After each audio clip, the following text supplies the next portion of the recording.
Coming up on this week's podcast. He's a big fallopian tube, Yeah. isn't he? Who's the future now, pal? Fighting in jeans is fun, isn't it? Give him Big Dick Johnson's thong. Solar, I know you're great at Sony Vegas, all right?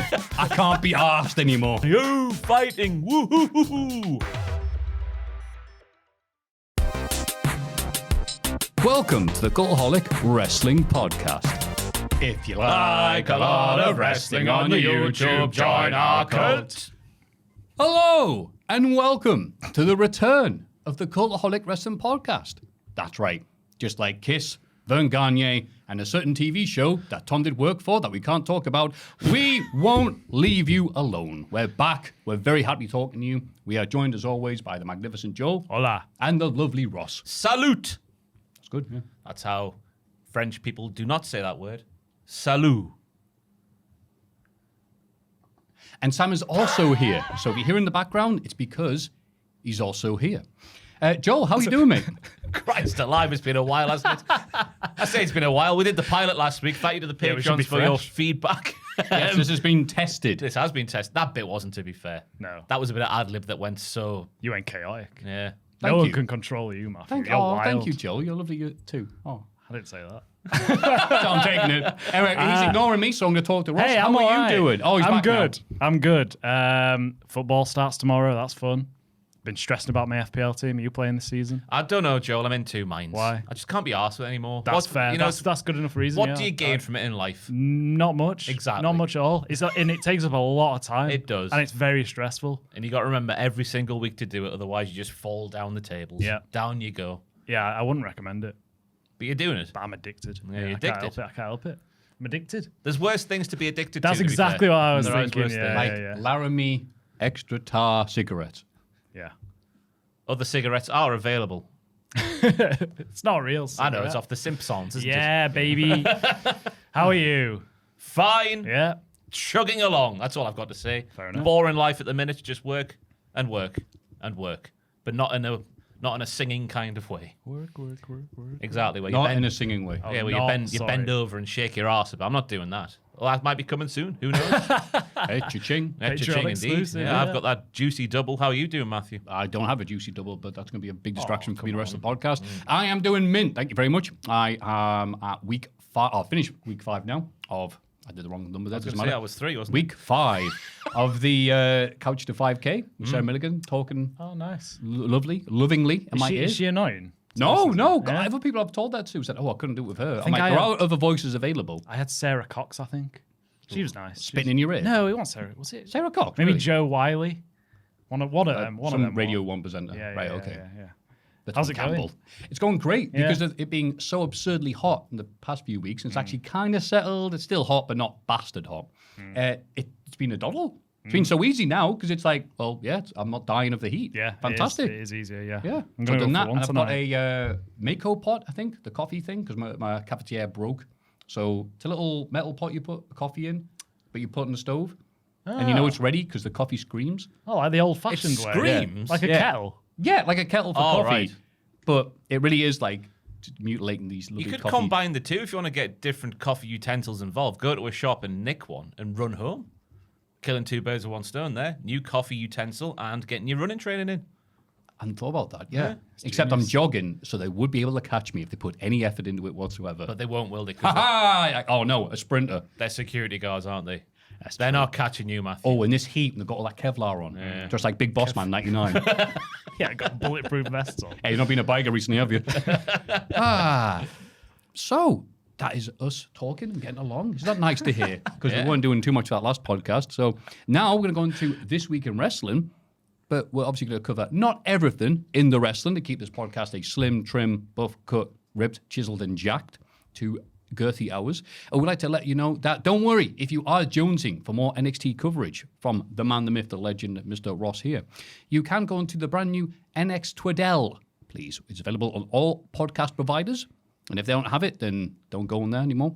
The video version is on the Patreon for the time being, while Acast works out whether they'll put us on Spotify, which is above our station right now. So if you want to look at my face, which I don't know why you would want to, that's at the stop it, Patreon. Patreon.com/Cultaholic. I'm inside the NXT shed, so I am. Up at the shed heads, that's what I'm calling the collective who listen in. We're all shed heads. Oh, okay. Your juicy doubles in the NXT shed. Wow. It is. I bend over and everything and show you my juicy double inside the NXT shed as part of NXT Twaddle. Live every Wednesday on your podcast providing things and the Patreon as well for the time being. NXT Twaddle or NX Twaddle? What did I say? NXT Twaddle. Bollocks. NX Twaddle. NX Twaddle. It rolls off the tongue. It rolls off the tongue. It does. I'm not feeling with it today. Hey, we're a bit out of practice. That's okay. The only way to get back into the spirit of things is by doing this week after week and getting better at it. Woo! Yeah. Hopefully we'll do that after 9 years. Fingers crossed. I think we're about to hit our peak. The first 5 minutes. Oh, bloody hell, come on, lads. This is This Week in the Wrestling. It's this bloody week in the wrestling. This week in wrestling. We'll start with SmackDown because it's first. Nick Aldis strips Chelsea Green of the women's title. They get. But then immediately goes back on his word as he has a heart. Gunther does not have a heart and he wants a word with Aldis after what happened on night 2 of SummerSlam. And Matt Cardona ends up taking a pasting. He does take a pasting. Oh, This is weird, wasn't it? what a great segment. I know. Well, I think it's effective what they're doing because initially I'm sitting there thinking the double standards Chelsea Green has to face here. It's bordering on some kind of racism. Some kind. What's the word? Some kind of ism. It's got an ism at the end. Prejudice? Prejudice. Maybe not. Prejudicism. Prejudicism. Go on, why don't you finish your point? Because obviously Liv Morgan, we live in a world where she didn't have to defend her title for 100 days, famously. Rhea Ripley's leg was hanging off, but they were like, oh, we'll have Chelsea Green be the interim champion so Rhea can keep her title. But then Nick Aldis turns around to Chelsea Green and says, you've got 30 days to sort yourself out, otherwise I've got no choice. I'll have to strip it from you. Let's not forget about the other men on the roster as well who, go away for a long time without defending the title as well. So yeah, the double standards of that. I like the way the segment was done in terms of the soap opera of it. Nick Aldis going like, I'll have that, thank you very much. Chelsea Green pouring her heart out in a very effective way, I thought. Like, I've made a tit of myself and worked very hard to get here, and you're going to take this away from me? You should know this, Nick. You've had it all taken away from you as well. And obviously the way she went up the ramp, then back down to the ring, I thought was all very effective the way they got there. It was. And Chelsea's the perfect person to do that. I wasn't sure at first when she was saying that she put her blood, sweat, and tears into this when she's mostly played like a spoiled, cowardly character, entitled character. But then that's the kind of thing that character would say. So, fair enough, ignore everything that I just said. True, and you are right. She has just turned face, even though there hasn't been one moment, really. It's just like people went, we like her. People want to cheer her. Yeah, that's she's had that it. issue for years now. And yeah, I think people are like, that's obviously bollocks because of the things you've just said. It did the exact thing they wanted to do, which is like, no, Chelsea Green, I want you to be champion. I think WWE are really good at moving things so you don't realize you want something until we're taking this away now. No, I wanted that. Yeah. It's probably because we're all babies, really. You can really trick a baby into liking something. Just by going, can I have that? Like, no, I don't. I haven't played with it in years, but it's mine. You want what you can't have. Exactly. It's like the and summer plus, I am really anal in the type of stuff where it goes, well, why can't Liv Morgan or Rhea Ripley? So like, they're not the interim champions. Maybe it's different rules. Yeah, they didn't say that last week, though, did they? They dropped it off, didn't they? Yeah. Is she still the interim or is she just the champion She's now? full. She's full. Full fat milk Full now. to the brim. Yeah. No semi-skimmed. Oh my God, yeah, you're right. She's not the interim, so that means even less sense. Oh, in that case, then it's a different Well, she was GM. at first, but then they've Right, just there not we go, acknowledged it. because, Obviously.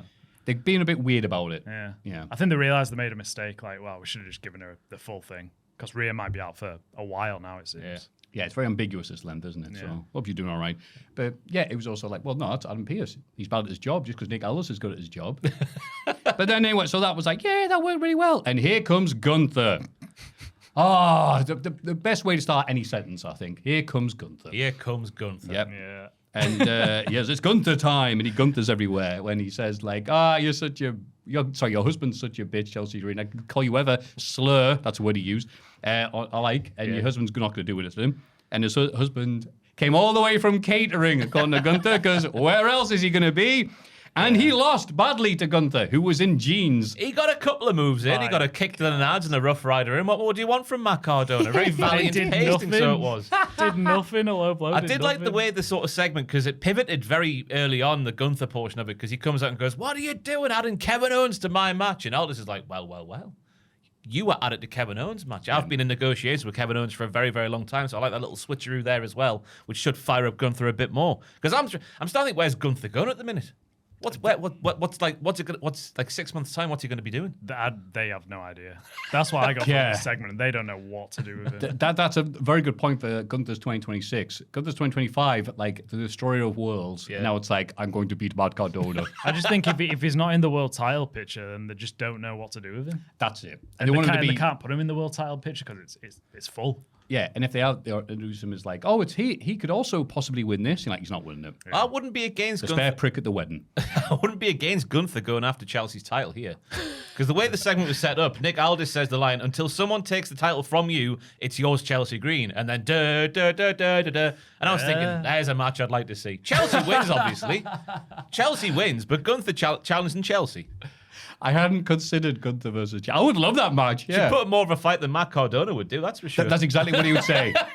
You're right. And he didn't, you know what, she'd go up to Nick and goes, if I beat Gunther, who you don't like because of SummerSlam, can I be champion? It's like, oh, go on then. But then we see after this little bit between Cardona and Gunther, Nia Jax comes out to confront Chelsea Green, and then she's going to break her face if she doesn't get a title shot as Nia Jax to Chelsea Green. Tiffany Stratton comes down for the save, but then she's wiped out by Lash Legend, and Nia weakened ahead of her title defense against JC Jane later on. Ooh. Tiffany's a silly lady. Just a bit. A silly, silly lady. I'll put her, sadly,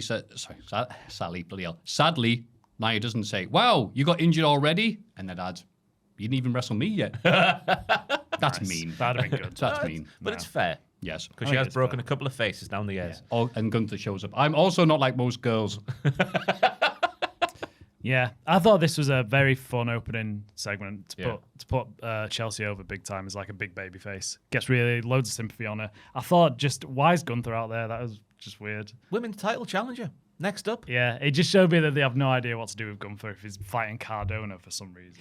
Yeah, and there's been speculation that there's some people taking big L's on TV now, and that's who we're going to be saying bye to soon, because it is Q3. Yeah. Is that time? Yeah. What, you think Cardona's one of them?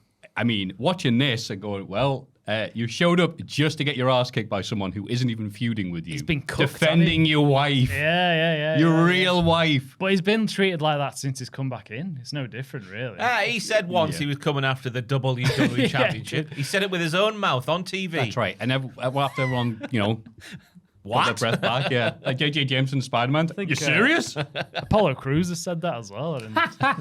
Oh, no, that was for NXT title. Yeah, that was laughable even then. That's a bigger title than the WWE Championship. He was a fortune teller, yeah. I liked the impromptu match, though, because fighting in jeans is fun, isn't it? I don't know, you tell me. It's horrible. I've never done it. It's just fun. I imagine it gets very clammy in the ballroom, Yeah. The ballroom. Cardona's ballroom. I'll take the locker room and the other places in this. There you go.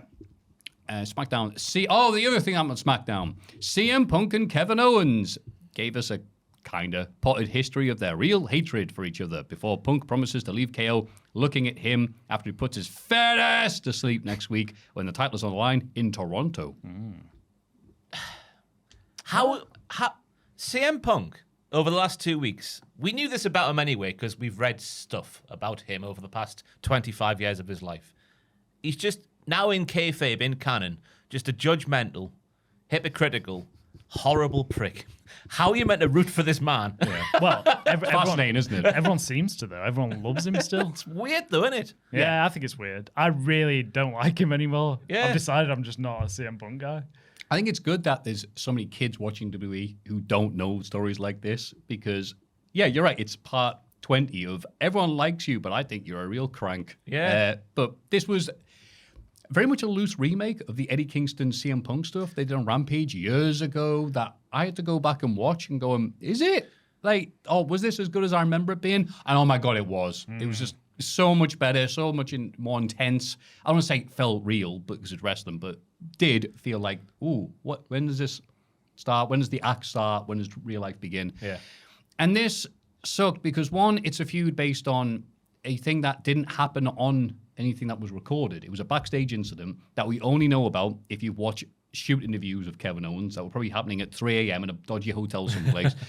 And there's not many people like that who are still watching WWE or going to there because they can't really afford to go to them.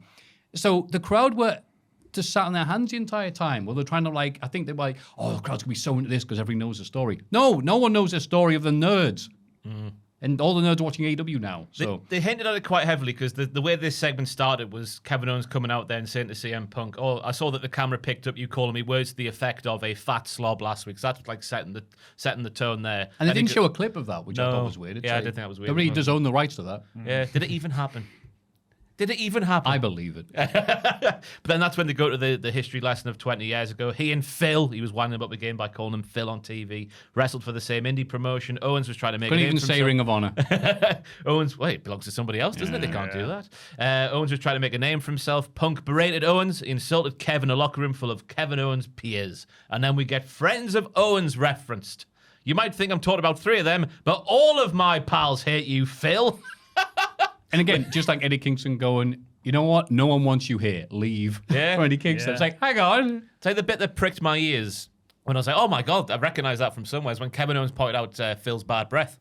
That must be a thing within the wrestling circles. What, has that been mentioned before? Eddie Kingston mentioned it in Whoa, the get AEW back, one. your Get breath back, you stinks. smelly breath, you. Oh, wow, I didn't know that. Interesting. That's the bit I was like, oh, I've heard that from somewhere before, and then went on Twitter and saw people like put it side by side. Oh, and also the other bit, Punk going, you bum. Yeah, you big bum. Bum. Not a juicy double though, Joe. No, Were you- no. were you not- one bum. Were you not a fan of this then? I mean, I guess CM Punk's just a thing now. He's not really a heel or a babyface, is he? Just whether you like him or not. Yeah. It says a lot about you as a human being now if you like him, in my humble opinion. Because I think he's horrible. Horrible piece of work. What's wrong with just letting people be? Kevin Owens has lost a lot of weight and he's still calling him a fat prick. Yeah. Well, just let him be, Phil. Oh, he's riling him up. No one points out your toupee, Phil. Yeah. You bald bastard. Kevin was just like, I'll put on weight. Oh, so have you. Yeah.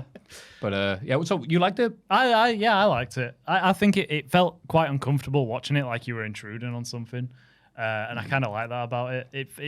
I know it's not real, although it does seem like they do kind of don't. Owens' like bits are real. Yeah, but that's the thing. I think this works just because it's Kevin Owens and he can deliver this kind of stuff well. Like the bit where he says that everything Punk does is performative, he's a phony. The only reason Punk came back to do the company is because he had no choice. He's an arsehole who screwed up everywhere he's been. I was like, he is? Because as the months and the years go on, Punk is becoming a bit of a hypocrite. Yeah, just a bit. Just yeah. a little bit. Ross, you're reading your notes from last year. Yeah.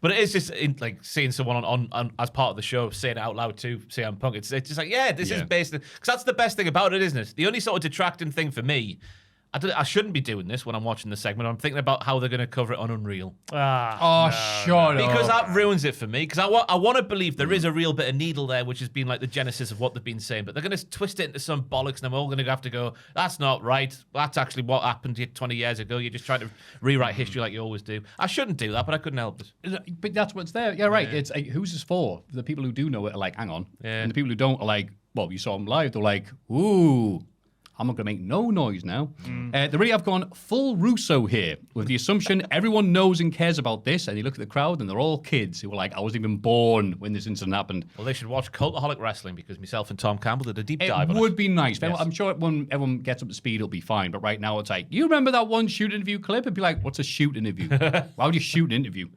And yeah, another feud about face Punk being a dick. And also the one bit where Punk used a word and I didn't get it. I had no idea what the hell he was talking about. I had to go online and people talking about it. He said, I wanted Obafemi, but I got, I'm going to mispronounce this to hell, but I don't care, endometriosis instead. It's like, first of all, there's no connection there. It's not like, you know. He wanted a big bodybuilding superstar to take down so he can conquer a giant, but instead he got a man who looks like a long-term condition where tissue similar to the lining of the womb grows outside of it, such as the ovaries, fallopian tubes, or pelvis. This misplayed tissue swells and bleeds during your period, causing heavy pain, swelling, and scar tissue. Yeah. That is so.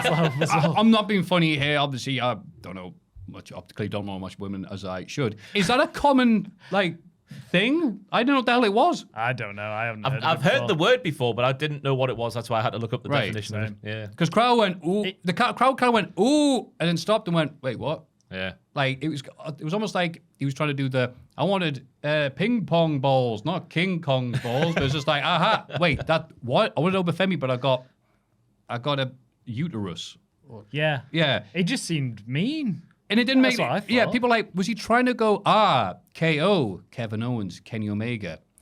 No. And he tried to say What? Kenny Omega's bloody diverticulitis. Diverticulitis. Thank you. And he messed it up and went with a different thing. I don't know. I just thought he was calling Kevin Owens fat in a very, what he thought was like intellectual kind of way. Yeah, Yeah, but it's that's like, it, it's like, don't use a big word for the sake of it. It's like, I would have ping pong balls, but I got a fat sore pussy. All right, Punk, again. Well, if the kids love the 20-year-old drama from Ring of Honor that we've been talking about, they love women's sore bits. Wow, Punk, you're such a man of the people. He's just a dick, isn't he? He's an arsehole. Just calling Owens fat.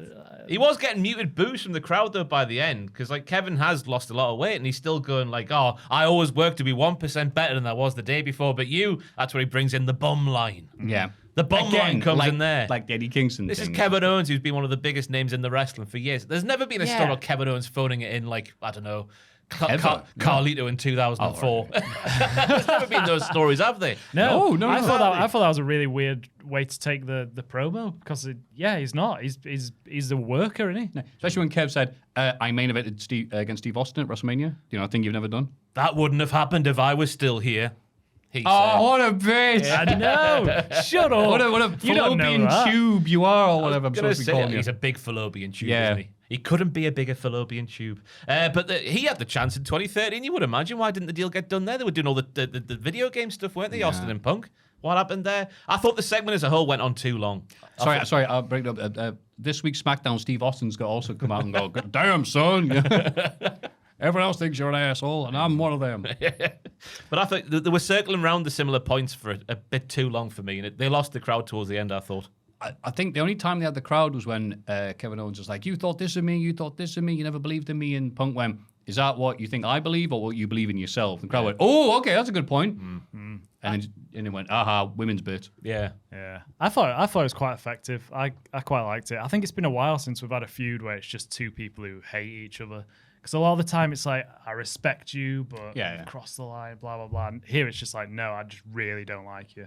And I think that's quite refreshing. I feel like it's been a while since we've had that. Maybe like Punk and Drew. And that was ages ago. Yeah. So Oh, Punk again. Yeah, right. Another feud based around Punk being a not very nice person. And these two being able to just riff off the fly, I think it works. I think it works well. If they're going to do it again this week, Phil needs a bit more than just you're fat. That shows you've got no idea. Well, is this week the title match? This week is the title match. Therefore, I'll shut the hell up. It is in Toronto, isn't it? It is in Toronto. Yeah. Hey, it's got me intrigued. Do you reckon he wins, Kevin Owens? The Mayor Rob Ford. Nah, not in the first match on I can't SmackDown. see No. it. I'd love him to, but I don't think so. I'd love it if he beat him. Love it. But I don't know where I don't know how it ends up. Does Sammy get involved? Yes. Yeah, whatever. And then Cody comes back around because he's like, well, Punk promised me a title shot whenever I wanted one. And then Randy comes in and RKO's. Yeah. Oh, it's a spider's web, isn't it? A big old spider's web. I don't know why I went full Chris Eubanks. We'll fight them on the beach, Charles. Oh, here's Chris Eubank. I've never met you before, sir. But I You hate are you. a fat slob, sir. Also, JC Jane wins the United States title from Tiffany Stratton after Tiff landed with all her weight on her. Bless her. Christ, did she? Yeah. Christ. JC Payne, more like. Numbers game, as you would expect. Tiffany gets back into it just as JC turned. I've written down here JC was prime Harley Race in the early going. Slows the pace right down. Holds. Dominance. Harley. The shoot swanton bomb. Probably the move of the match because there's no way you can. How'd you fake falling off a turnbuckle like that? Says Jim Ross, apparently. Yeah. Tiffany is an idiot for the finish. She has JC Jane set up for the PME, the prettiest moonsault ever, but instead of doing that, she goes for a splash to the goons on the outside because they were picking on a lady that up until about 2 weeks ago when she won the title, Tiffany Stratton wanted no part of. Yeah. She is an idiot. She didn't even look at him either. She climbed up the turnbuckle and then jumped off. So she looks like a bit of a fool, does Tiffany Stratton. Not as much of a fool as she did when streaming with that fella this week. Neon? Neon. Oh, I was at my auntie's last week, as we were talking about the Patreon one, and my cousin was there, and he asked me about, so how do you feel about Neon and Tiffany Stratton? I'm like, what? Really? Like normal people are talking about this? Wow. Have you seen it when they're in I think they're in some sort of burger joint, aren't they? And everyone's like, Neon, I want a picture, I love you. And then Tiffany's just like, I'm here as well. I'm famous too. Yeah, apparently not.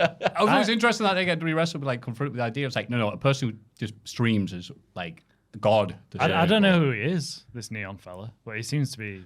It looks like his future's Big. bright. The first time I heard of him was because he exposed Penta's shoot face. What? He was Yeah. filming backstage, and Penta walks by with like the panda makeup on his eyes that he puts under his mask. All right. And he's just like, hey! And then Penta's like, you need to take this down. Take it down now, boy. And I thought it was just an example of I love another that. dickhead streamer, but apparently not. He was told to film there. It was okay. What, They just backstage in WWE? It was some area, yeah, but they didn't tell the wrestlers, by the way, there's a streamer recording everything. Right. So it wasn't actually his fault. Oh, fair. Which is weird to say, but well done that one person Yeah. for not being in trouble. I got flashbacks of WCPW, I did, when I saw Penta's face like that. Because it was the Northumbria Uni show. He was there getting changed, and I was like, I can't look at his face. Ooh. Looked My at his dick, Uno, but no. He's got one fear, and that's being seen. Yeah. So the match was all right. Obviously, the main headline is the big title change. This is now the era of the Fatal Influence, and this is their show, and this is their ring. This is Good. what they're going to say this week, I imagine. Oh, 100%. Yeah. Right. Good though. I think it was needed for the title and for JC as well. Felt like when JC debuted, she had like loads of heat. Remember when she first came in and the crowd were just mental. Yeah. And then it's kind of died down from there a bit. So I feel like putting the title on her and putting the titles on Fatal Influence, it's got to do something. I think it'll push them back up, which is needed. Yeah, I think you just need a proper feud rather than, ooh, they're evil, and now they beat Tiff like this. Yeah. That'll help them. Because they've just been circling and doing nothing really for a while. Haven't they? And Tiffany's reign was wank. Oh, It was really bad. yeah, it was, yeah. Tiffany's just got no personality anymore. She's like really boring. We talked about this last year, that had to like work around that, but then they didn't really, and the crowd still reacted for her. It's like, all right, this has been the year that people have finally realized, no, wait, there's not much to her. She's dropped off now. In terms of what they're representing her as, or feuding with. It highlights the brilliance of Chef Michaels in many respects. Oh, yes. The work of which you can listen to on NX Tweddle every single Wednesday on your podcast thingies. Because he creates these characters that are very like throwback in their nature. It's not just like, I have a catchphrase and I have a little gimmick like Obafemi's walk is the gimmick. I know he's a bit more than that, obviously, but Tiffany Stratton's just been reduced to, it's Tiffy time. Yeah, that's it. That's what. But back in the day, she used to have Daddy's credit card. She was in a feud with a horseman. That's Fallon Henley, who loved horses. There's no greater thrill than riding a horse. You can drink all the drink you want, but there's no greater thrill than riding a horse. She had all these things going on, and now it's just, it's Tiffy time. Come on, get some more character work done. Yeah, Oh, but no. Do you think they're going to go, you know what she needs? A manager. Manager experience talking to people. Neon! Yeah, I can see it. Just the biggest pop you've heard on SmackDown in years. She's there looking like, what? What the hell? The counter to the Chef Michaels thing, though, is Tony D'Angelo right now. I think that's a director from above, you know. I reckon because Tony was ready to get promoted to the main roster or shifted adjacent to the NXT roster to the Raw roster potentially. And then he died. And then they told them, we can't have a mobman on our main roster. Just start again. Yeah. Chef Michaels has done all this fantastic work with Tony D'Angelo and made him nothing. Sorry to make this all about NXT, but I think the point about character work is there when it comes to Tiffany Stratton in particular. Fair enough. I'm with you. Do you think she turns heel and turns on Chelsea now, maybe? That's what I would do. Yeah, I agree. Because Chelsea kind of, not really, kind of cost her the match, not really. They're popular though, aren't they, as a pair? They get a good pop when people come out. Yeah. When they come out. Because A Chelsea good pop from people when they come out. were Thank you. fighting Fatal Influence, which is why Tiffany had to jump on him. So she could blame Chelsea for losing the belt Yeah. in a roundabout way. Yeah. I think her being heel will probably be the thing she needs right now. I think so. But then again, they just got Fatal Influence now, so they need faces. There's a lack of top faces on the top of the. You got women's Chelsea, division. you got Charlotte, you got Alexa, you got Yeah, but they're all doing their things, aren't the they? new goth girl, Tatum. Excuse me? The new goth The girl? new goth girl. An NXT stalwart for many years, I actually born in the couldn't remember her diamond name. mine, graduated at goth. Fresh off the factory. She's got new goth smell. Anyway, elsewhere on SmackDown, Carmelo Hayes fails to capture the US title in his downtown, it says here, against Baron Corbin. Does it? Downtown. It is It is Going downtown against along. Baron Corbin. I've got it right on my notes. It is hometown against Baron Corbin. Oh, you've deliberately typed this up wrong and made me look I like do a fool. apologise. I can make myself look a fool myself. Thank That's you a very much. shoot mistake from me. I humbly It's apologise. okay. This match made people that I talked to online speculate that Hayes is also on the chopping block, which I think is a bit harsh, but Surely you not. never know. It feels like he's got the sort of like the way that he's viewed backstage is a good hand. Yes. If you want a solid TV match against anybody, stick Carmelo Hayes in there, which I think is a crying shame this early on in his main roster run. It feels like it's one of them ways. Your time will come. Just wait. Just keep going. Your time will come. But at least he's not Ilya Dragunov. At least we're seeing him on TV. Yeah, where's Ilya? Well, that's There was a sign in the crowd this week that said, "Where's Ilya?" Yeah. He's alive. I saw him on Surely, no, Instagram. he's not going to get released. Again, I'm just going with the rumours and innuendos. Well, don't listen Because to I am a hack. He's got a girlfriend. Who is it? Some lady. Oh, Whoa! She might either be at the Breaking PC, news, folks. might even be at the PC now, or was a former PC person. You know, Ilya is at his PC typing up a furious email. to I you. thought he was more into the Max. The Max. Oh, you son of a bitch. He's a PC person. But no, she's a handsome lady. Christ. Other big breaking news this week. Oh, in go terms of on, what else? relationship. I just saw this on Twitter. Apparently, and this is unsubstantiated because it was one of those like wrestling news extreme pages. It was Oh, like, there's not enough of them on Twitter. I'm glad they found a gap in the market. it was like Blake Monroe is dating Colton Gunn. Bum bum bum. Colton Gunn. Colton Gunn. That's not allowed. Oh, because they crossed the lines. Yeah, yeah, Oh, God, it's like Romeo and Juliet. Forbidden love. Oh. But I hope they all die in the first act. Didn't she just do an interview recently and say, "Don't date wrestlers"? Throwing you off the scent. Yeah, I suppose. Oh, Blake, you know, don't date wrestlers. She's dating. She's good advice. Yeah, hands off I'm my taken, yeah. hands off my gun. Makes She sense. did the Lad Bible American foods versus UK foods. I turned it off, Matthew, after one thing. Oh, is it the donut? No, after the okay. drink, she was like, "Oh, I'm wrestling this evening. I need to have a little tiny sip." Neck the whole thing. Come on. She did that. Or maybe the quickest one of them I've ever seen. She's all I like, did. "Oh, hang on, my taxi's outside. Let me just eat a pickled onion real quick." I think they're rubbish anyway, those videos. Can't Watch stand Braun- it. They get me heated every time. I know it's slop, but I get excited and angry every time. Yeah. Especially when they give them the jar of pickled onions and go, "Here you go. Here's what British people eat like." Yeah. And there's nothing to like. Not get Yeah, you this just out stick for your hand them. in, Yeah, yeah. just put your hand round and grab one. I'm like, that's not how we serve them, the people. It's the We're massive ones Americans as well. think. Also, I don't eat pickled onions out of a jar. Like those big, like, eggy Yeah, ones. At least give them the smaller ones, the sweeter ones that you put on the end of a cocktail stick those with a bit of pearl cheese and ones, pineapple. But the Americans are like, is this how you people eat this? And like, yeah, that's right, mate. Like, no, it isn't, you Yeah. madman. I've definitely eaten, like, in the past when I've been hungover or stuff. I wouldn't do it on TV, The but best, I mean, the best ones on there is where they get Starbucks represents America, Yeah. and Bovril represents Oh, the that is UK. hilarious. Like, what are you doing? Yeah, I love that At show. least give her a chance. yeah. But watch Braun Strowman's, Joel. Is that Oh, he good? liked everything, He didn't does it well. He Fair he enough. sees off a kind of old speckled hen, doesn't he? Oh, nice. Oh, he does, doesn't he? Yeah. Necks it. Doesn't know what it is. Just down the hatch. Yeah. of Mary Well, that Poppins. won't touch him, will it? Can't feel that. He's brave. But Carmelo Hayes' match was good, I thought, apart from the fact that Baron is not getting any heat whatsoever. Doesn't feel like he's getting any reactions at all. He's just a guy with a Yeah. fluffy belt that isn't his. Why Yeah. has he still got that? I think they've forgotten about that. Yeah. I kind of like it. Do you reckon? It comes out of his bike and his fluffy belt. Yeah. he's got- these work well together. He's got a basket on the front of his bike that he puts it in.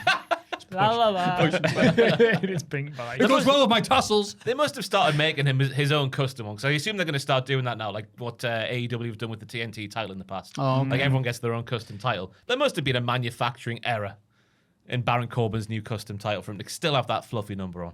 Surely. But surely it's easy to take off as well. The feathers. And just put it back It's to the hair though, original. isn't it?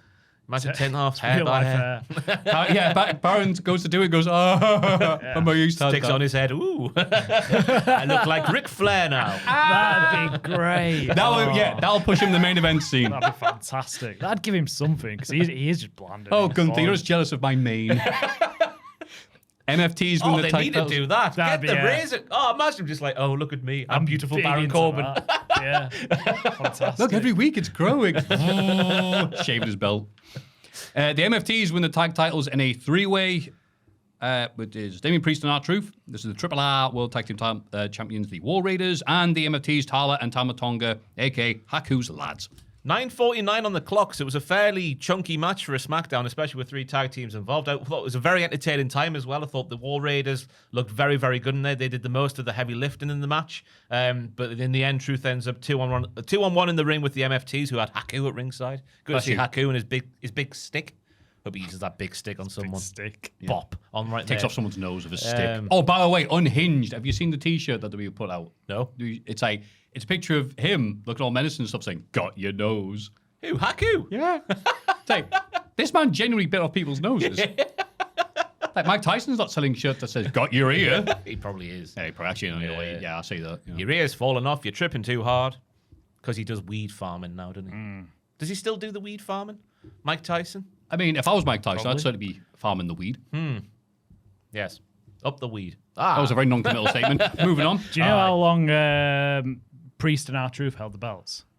Too long. I just had sorry. a look then. Was it WrestleMania weekend? It was before.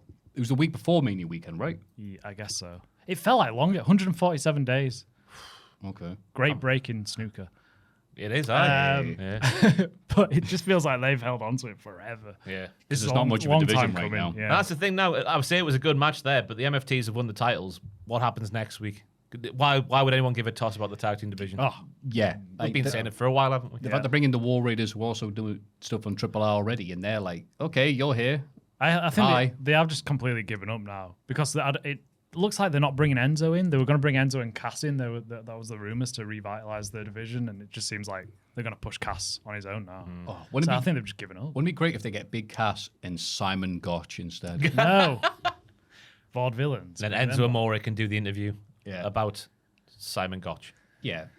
But it'll be the one time that kids will know. Oh, I know that shoot interview about someone got buried. I know the Kevin Owens one. I know that one. Will the kids know about it? That was 2019 That was a when you were long- wearing Yeah, but that t-shirt. ago. that's got millions of hits, that one bit. Yeah, but when would no, it hasn't popped up in a while, that video. Yeah. I watch it every It's day. not like Gangnam Style, man. Yes, it is. In some ways. Sami Zayn was going to have a match against Cody Rhodes, where if he won, he'd face the winner of Gunther/Finn Balor in the #1 contenders match. You know, the match that's Finn's to lose. However, Randy Orton attacks Cody, but the roller coaster of love manages to end the show standing tall. But this segment includes my move of the week. Go on. Jingle, please. Jingle, jingle, jingle. Because Daivari, right? Oh, Remember yeah. Daivari? He's now a backstage producer. So we're about to see a murder on the announce table with a Yeah. chair. And Daivari plucks this chair out of the hands of whoever was swinging it down. Was it Cody, I Cody? think. Yeah. And he, in the motion of doing it, his foot goes off the announce table onto a chair which has got wheels. Yeah. And he somehow keeps his balance. What a pro! The terrifying. athleticism on show from Daivari. You've still got it. Clap, clap, clap, clap, clap. And then He the made lad, that look real. the lad in the crowd like catches him as well as he was falling off it. Good lad. An unbelievable move. Up the Daivari. Yeah, up the Daivari. Not his TNA theme. Oh, Jesus. Oh, This actually my move of the week as well. It was Wade yelling, "This is the worst version of Randy Orton." I put, "Yeah, it is. He took one bump at WrestleMania. I haven't seen him for 4 months. This is the worst version of Randy Orton." You're not allowed to move of the week. Oh, Christ. Sorry. Joe put his serious voice on. That's the rule. I feel so wanted. A man defending me. All right. My heart is all aflutter, says Ross. Okay, I'm sorry, Joe. Jesus. Charlotte Flair doesn't want anything to do with Tatum Paxley, who might be a stalker. Yeah, because they've got their own Might be. personalised locker room now, the lasses have. So Charlotte's like, I'm not asked about Tatum Paxley. I want you, Alexa Bliss. And Alexa's like, I'll give Tatum a chance. Here, she's in that room there. Opens the door. Walls are all black. Candles are everywhere. Pictures of Charlotte and Alexa Bliss all over the walls. We might have a stalker angle on our cards here. It's the Alan Partridge. Yeah, I was about to say, Shed or whatever. Exactly, tattoo, Charlotte. I passed out twice. So I think that's all the newsworthy stuff from Smacky Down. Yeah. Yeah.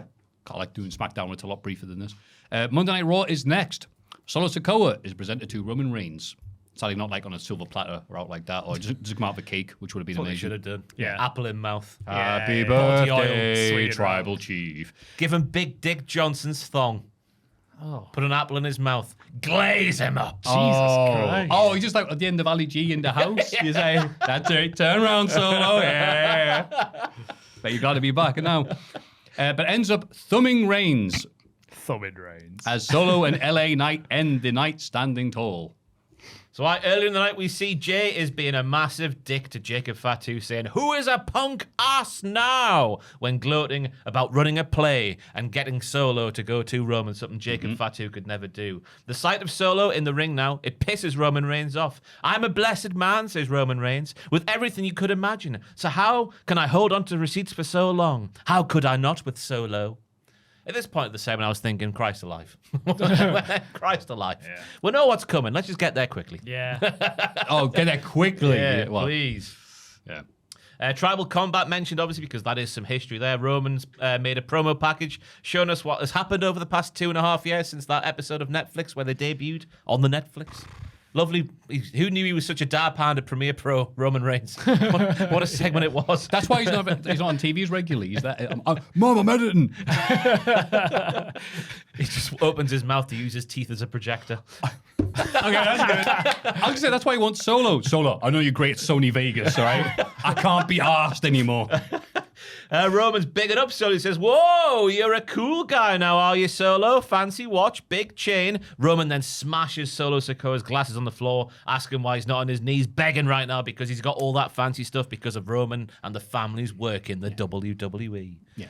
Something we've never heard before. Shoot attack from Jacob. A super kick and a Tongan. Death grip, not just a random Tongan. A random Tongan just jumped in, yeah. But this wasn't Roman's play. Or was it? Because when Jacob is told to let go, Roman says enough. Jacob does let go. So maybe it was Roman's play. Does this even matter? I'm trying to find interesting things to say about this segment apart from the end. Oh, do you not like it that much? We've seen it all before. Like, apart from the end when Solo's like, "I am babyface. I am free." Apart from that, we've all seen it That's before. exactly what I always got his mic skills. I am babyface. I am free. I am babyface. You know, he broke out into song. Did a little tap dancing. Yeah. You know what? He could do that now. Oh, the crowd love it. You kidding me? Yeah, I mean, you are right, everything you've said, but because I was like an idiot, paying way too much attention to the bits on SmackDown, I'll talk about every week of this podcast, of like Jacob Fatu going, "Hi, Solo, my ex, could you please come back?" So going, "What the hell are you doing here? What happened to you?" It's like, oh, remember Solo could be camp and fun. We're not trying to be uber serious with the most exciting stable of all time, the MF. Now he's able to be Wally. A silly I'm goose. loving him again. Yeah. The bit last week with Jey Uso, as we said, was weird that the crowd were cheering Jey, but also mocking Jey. And with the, "Oh no, what? I've been shot." "Oh no, I haven't. I'm all right." Pew. Yeah, fantastic stuff. And I'm glad that he's capitalizing on that. They don't always do it. It is bizarre we're doing it with feuds that are at least 4 years old, or storylines that are 3 years old now. Yeah. And that's fine. Crowd is still really into it. Yeah, they are. What do I know? I don't know nothing. And But it looks like it's part of LA Knight getting the push. The actual, I know, I get out the big hat that says "Be fooled again." I know. Yeah. Might have to get an actual hat that says that. The amount of times I've said it. I'm going to have a full catalogue of hats in this podcast soon. A catalogue? We'll still need to make Gunther fat again, don't we? Yeah. Hats Yeah, made by yeah. Sam. Yeah, we're still waiting for Sam to make them and wear them first. I'd wear Red it. hat with that text. Because another Don't have thing, to be red. another thing we've already seen, which was again rubber stamped here, was when Roman wraps out the necklaces for his captains. Oh, And then Jacob Christ. Fatu doesn't get one. But we know that Jacob Fatu and Jey Uso don't get along. We know that Jimmy Uso and Jacob Fatu, they're just sort of, they're there together. But Jay and Jacob are the ones who are at loggerheads. So that's, a bit more fuel on the fire there. But there's already enough fuel on the fire for there to be a hardy fire. Jacob's jealous of a necklace. That's the story. Joel, Oh. it's not like that. It's not just a necklace. It's absolute bollocks. It's not Marks the and Ulafala. Spencer's Ulafala. You're only saying it because you're not a Samoan man. Like me and Matthew Yeah, are. exactly. What do you British equivalent Yeah. be then? Like, all my mates have got Like one of fidget the- spinners. Fidget spinners, yeah. Or one of those massive yeah. sovereign rings. Oh, yeah, if we all had Like one a of them, but Stone you Cold ring. didn't. Oh, yeah, I would be Yeah, jealous. you feel bad. Yeah, I would feel bad. Or Yeah, like a Nando's black card or whatever they're oh, called. yeah. God, are you kidding me? Yeah. I'd love one of them. Got up in my estimations recently, Nando's. Why? Which one? I was just uber critical of What it. do you mean, which one? Because the one at the... Oh, I had a really Well, rubbish... this- Oh, no, the one at the gate. I went there mid as hell. Go Oh, to right. the secret one at the Metro Centre. Speaking of Metro Centre, I did Activate at the Metro Centre. The thing that's just Crystal Maze for adults. Oh, right. yeah. I was like, you activated the Metro Centre. Activate! I've heard it's quite good. Is it good? Oh, I loved it, mate. Yeah. Yeah. I'm glad I've been getting exercise. My mates were like, "Hi, we're fit. Matthew, do you want to come along with us?" I was like, "I'll show you." Yeah, lots of like my get time on the to blue shine. tiles after in 6 seconds time. So running like a mad person. Like so. Twister. A bit like that, yeah, but it's all like, yeah, sure. Really selling it now, aren't I? Anyway, I thought I got to plug in here and brag about me being healthy. It's the Ulafala. I don't know if it's Ulafala or Jason, is it? Because Roman's got the Ulafala. That's the signal you're the tribal chief. So it's a black Ulafala. Yeah, it's not quite as good. It's rubbish. Yeah, just step down. Yeah, it's like the Nation of Domination all getting lovely, expensive watches, and Farouk getting a big picture of The Rock. The Tula-Fala, we'll call it, because it's the second in command, the captains. That's good. And their tools.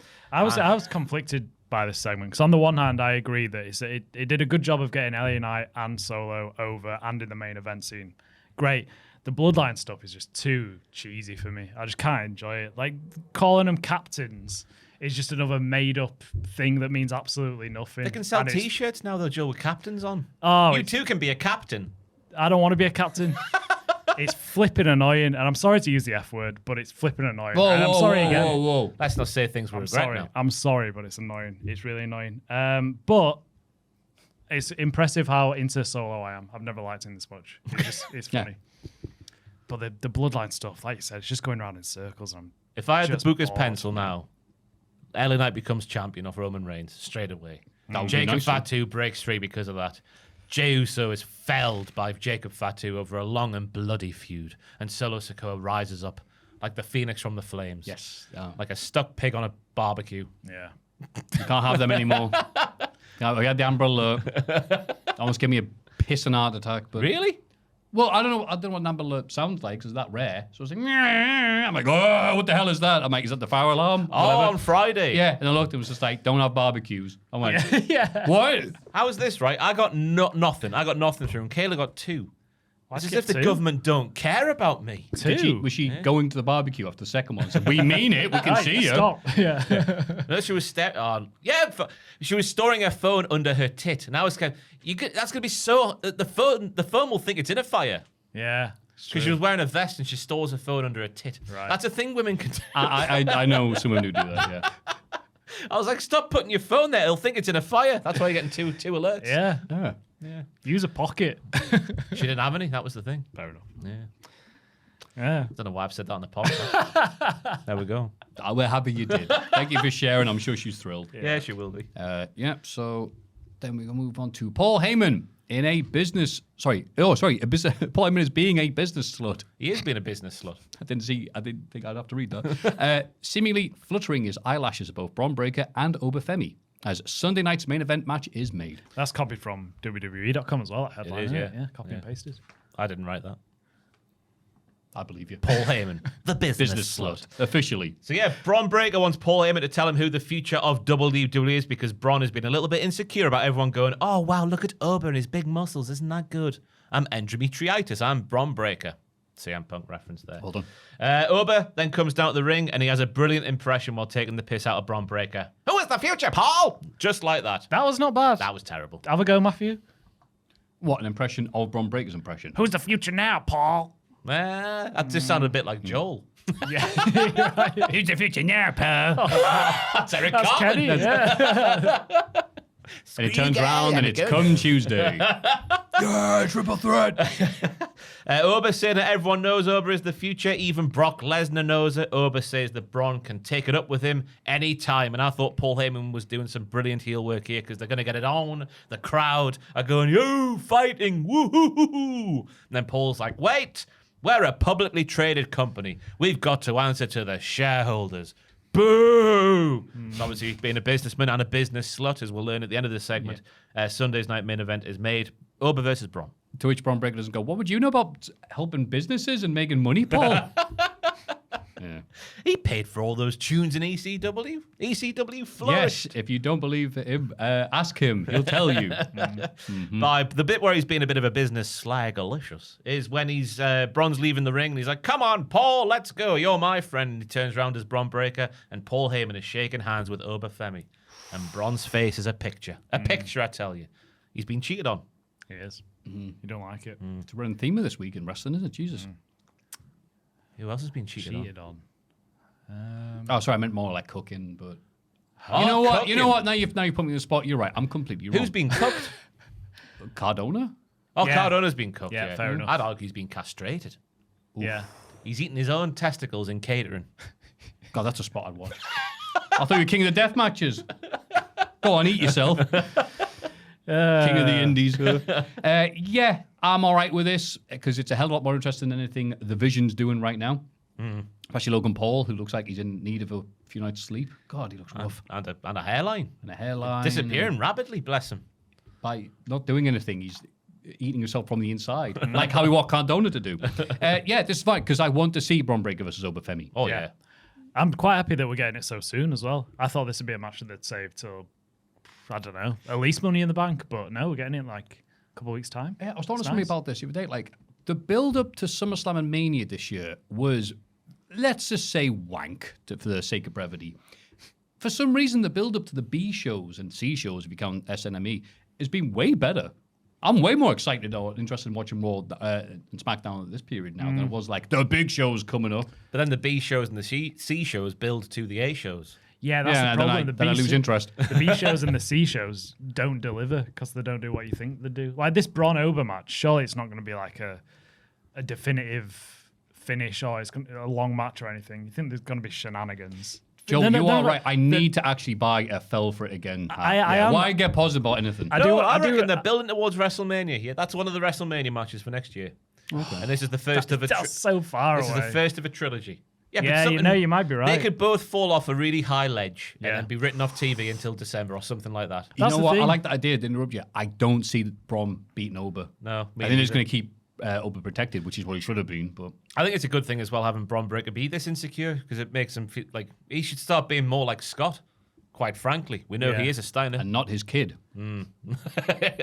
Yeah, you could see this match.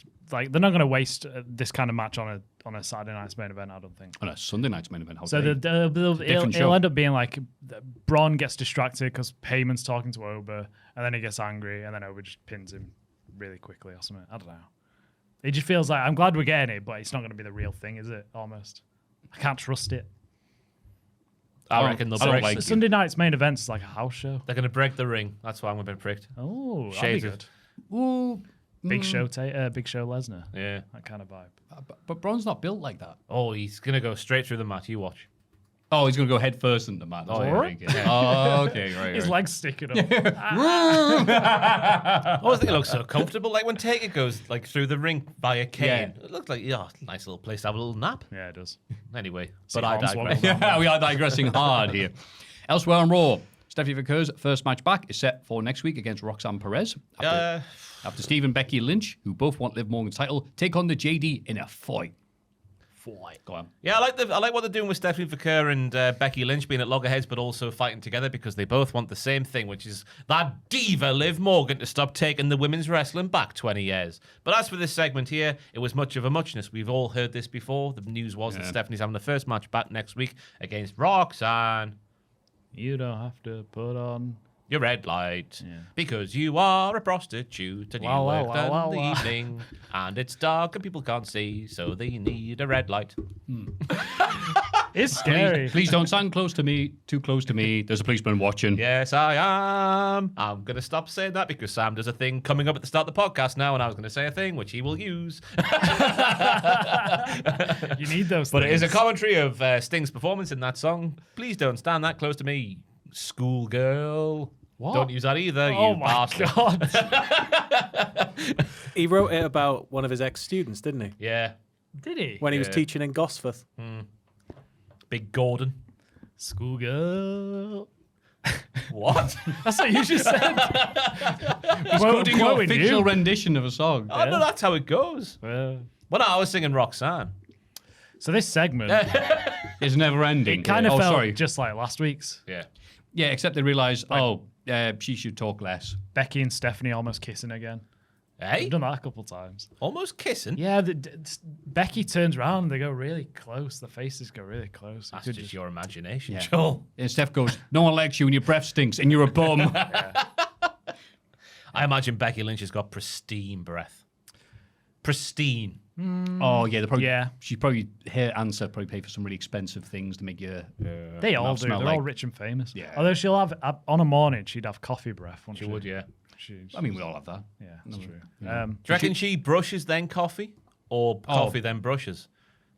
I think Becky's a coffee then brush. I'm a coffee then brush, but then I read a thing that apparently all the bacteria that you're swallowing makes that a bad thing to do. You're meant to brush then coffee. Interesting. Yeah, but the coffee's going to taste like arse. Maybe I like ass. Don't use that either. Oh, you're right. You're right. They haven't got much taste. There's so much gold here. Driving the Muscomobile. Anyway, moving on. Rey Mysterio comes close to taking Chad Gable's IC title. Wow. Rey Mysterio is a medical miracle. Yeah. He is A freak. Yeah, he's a little freak. Could be the best to ever do it. He might well be, Joel. Might be the all-time great. If you can still count it as him without stem cells in his, he's a He's a Trigger's robot. Bruno, We've isn't said he? as many times. Triggers broom. But I picture perfect acai moonsault from Rey Mysterio. One of my favorite ways to say that. Unbelievable. Acai. Acai. Chad hanging on for a little while as he can't live with Rey Mysterio and everything he's throwing at him. The picture perfect tornado DDT as well. It felt like the match was more about Rey than it was Chad. Yeah. Which I thought was a little bit of da-da-da-da-da, which has blighted my view of Rey Mysterio this year. Like, do you want to lose to Gunther at WrestleMania? No. I'd not be on WrestleMania. Look, Rey is an ancient luchador. Of course, they're all like that. He's nice by the standards of them. Dom's right, that's all I'm saying. But Chad basically hangs on, and then by the end, Rey's had that much of a good performance. The crowd are not fully cheering Chad Gable like they have done for a little while there, so I thought it was maybe a little bit counterproductive. I 100% agree with everything you said, Ross. The crowd were not into Chad Gable's entrance, and they haven't been since he won. Once he turned face, I should say. Even when he beat Penta at SummerSlam, it's like, oh, okay, this could be the new step, and everyone actually being behind Gable, like they're presenting him. He comes out every week, Gable. You can have all that bloody AI crap because no one's joining in. Yeah, the music doesn't help, does it? Yeah. It's on Spotify now, though. I saw that. It can stay there. Because I was looking up. I saw on Twitter today that Pat McAfee's new album's out. So I was having a look to see if it was on Spotify. It is. I don't remember. Who's that again? That's former WWE him? superstar, I Pat think McAfee. he was Oh, Randy's when? friend. Like 85 against the Funks.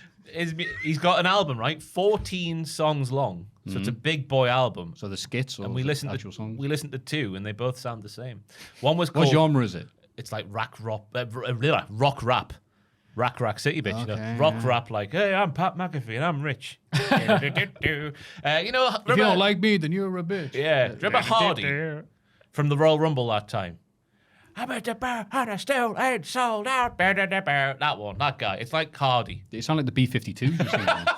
Oh, Hardy. Oh, I know what you mean. Yeah. It was like maybe I remember him, yeah. 2023, 2022, something like that. Who's Hardy? It was just that one dude called Hardy. And it was just, Hardy's here. And I was like, oh my God, the Hardy returned. And he was an entrant in the Rumble? No, I don't know. he did a performance. Did he perform? I Yeah, he think was on in the picture, ring, yeah. Right. It's like, my song. But it's like it's rock rap, that kind of. What would you describe? Did you hear it earlier on? Slightly. What would you describe it as? Yeah, Sam dropping the mic. It was Awful. like somewhere toward Jelly Rolly. It was. Yeah. It had a definite country influence to it. That kind of modern rap country. I think You know the stuff that that Johnny Cash like died for. Yeah, now that's what it is now. It's just Pat McAfee. Johnny Cash died so Pat can live. We listened Good God. We listened to two songs. One was called "Rich as Poo," but not poo. You know, the word that rhymes with tit. No, as far as I'm concerned, he wrote down, I'm rich as poo. And the other one was called like, I'm gonna have to find it now. It was like bulldogs and chains and arrests or something. What? What's the connection there? Good There was God. three things Michael Barrymore went out and tried to buy in one evening. Up the Barrymore. Pat Muck. Why is my Spotify not working? No, I think Spotify's fine. He just saw what you typed and went, error. Yeah. We'll save you from this. Yes. So while you're having a look at that, It's Stop. not working. yeah, I'm with you. It's like, okay, Chad, this will get the people on his side. Wrestling the living legend, Rey Mysterio. What are you talking about? Yeah. No one's going to do that. And the crowd who have been, this Raw, they were like at a set level the rest of the time. He put it in Audacity to be a flat line throughout the rest of the episode. And then what happened? Oh, Rey Mysterio escaped the ankle lock. And then he put it back in, and it basically turned into a Kurt Angle versus Rey Mysterio match from way back when. Crowd lost their bloody minds. I couldn't believe how excited they got. So I went, Rey's winning. Rey's winning. And I'm there going, no, that's not the idea of this match. Well, Chad's getting pushed. And the crowd's like, Rey's winning. I'm like, oh, I don't know who's at fault there. Are we at fault for not pushing Chad properly? Because he Yes. is still bland. Look at my family. Yeah, Look at my love 100%. of root beer. That's all we've got going. I used to be bad, now I'm good. That's it. It's the only thing we've got going. I love luchadors. I am Yeah. Chad Gable. I love luchadors, so I'm going to wrestle all the ones who are more popular than me. It's like, that's not going to work, mate. No. But so this crowd weren't paying attention to that. It's like, oh my God, Ray's going to win the title because it's Ray and he wins everything. What? When's Ray won anything recently? He's the Well- Triple R general manager, Joel. He runs the world. He's an win it. old luchador. They don't Yeah. like losing. They're always going to cheer Ray because it's Rey Mysterio. Yeah. Everyone loves Ray. I don't think it was. I think it was fine. It was just a good match. I don't think there was anything wrong with it. I think it was a really saying good wrong. match. I'm looking at it in terms of Chad as a long-term prospect. Yeah. Yeah, They are, th- like we were talking about Tiffany Stratton earlier. It's Yeah. like if they don't have enough stuff there, enough meat on the bone, I'm going to say. It's like right now we've got everything that Chad does. Yeah. No feud, no momentum. Just Yeah, they're look, just- I'm not bad now. Yeah. You need more than that. It's a separate issue. They just don't know how to build characters. Yeah. Chad's just his push since coming out of the El Grande thing just feels really forced. It felt organic up to that point, and now it's just like, hey, you like Chad, right? You like Chad, and no one does anymore. No, we like He's that just El Grande bland. Americano thing. That was mint. It's just far too bland. Yeah. Yeah, He's and now been he's not very that. quiet as well in the El Grande Americano. That's a Well, he's- cross-promotional superstar they've got there. Yeah, he's not been on WWE much, has he? He's No, challenging because for he's the too busy AAA. being worshipped in Triple R. Why would he ever come back to Raw after that? He's challenging Dom for the title, isn't he? Yeah. Which he'll probably win. Sorry, you're criticizing me? I literally can't hear you over the crowd noise right now. Yeah. So that happened. Lyra Valkyria. Ah, you bugger. Sorry. You know what? I tried to get in there before the burp tried to come out my mouth. Ba Loser. ba ba ba ba. Valkyrie. What a loser. Lara, new gimmick. She got TV time this week. Bloody hell. Our Sol Ruka fells her. Fells her? Who says that? In a lovely little match. Like Sycamore. I fell ye. Don't laugh. God, Joe, you go first this time. The Lyra stuff. It's a shame we don't see her on TV more. I think this new gimmick's really good for her. The promo was sensational. I can do everything Sol can do, but I just choose not to. Anything Classic you can heel do, I can do bollocks. better. The match includes my second place, my move of the week, which was Lyra Valkyria catching. Sol was going for a Sasuke special, and Lyra catches it and turns it into a neck breaker on the top rope before she goes over it. Yeah, lovely. The that. timing. I've never seen that. Me neither. Really good. Very good. Me neither.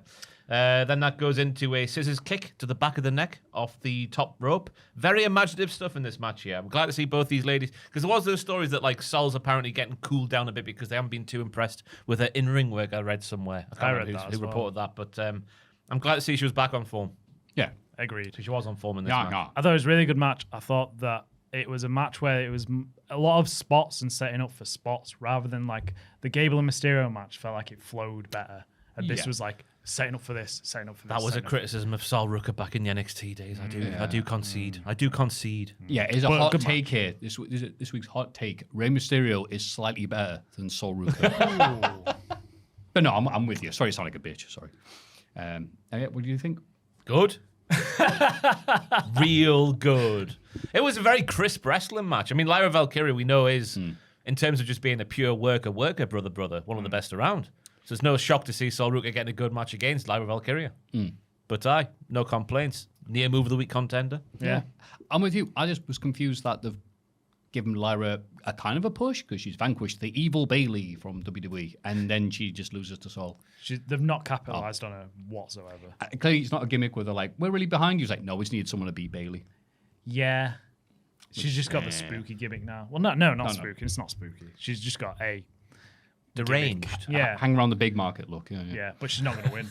No. Shame. And then the semi-finals for the Roman Reigns World Title Tournament are now set. Dragon Lee defeated El Hijo del Dr. Wagner Jr., or as Cole called him, Dr. Wagner Jr. If you ever feel like you're half-assing it at work or got imposter syndrome, just listen to Michael Cole commentate during his Triple R matches. Go, Corey, you just do everything. He could not even quarter-ass it this time. While Phoenix defeated El Fiscal. As a result, the two will now meet on the next edition of Raw, where the winner will advance to the finals to face the winner between Penta and La Parka. And a quick mention, just to obviously segue to NXT, people were divided on if Booker T was serious when he said, wow, I can't believe La Parka still wrestling at this level when I knew him all the way back in WCW. Nice. He was 1,000%. He thinks that's the same guy.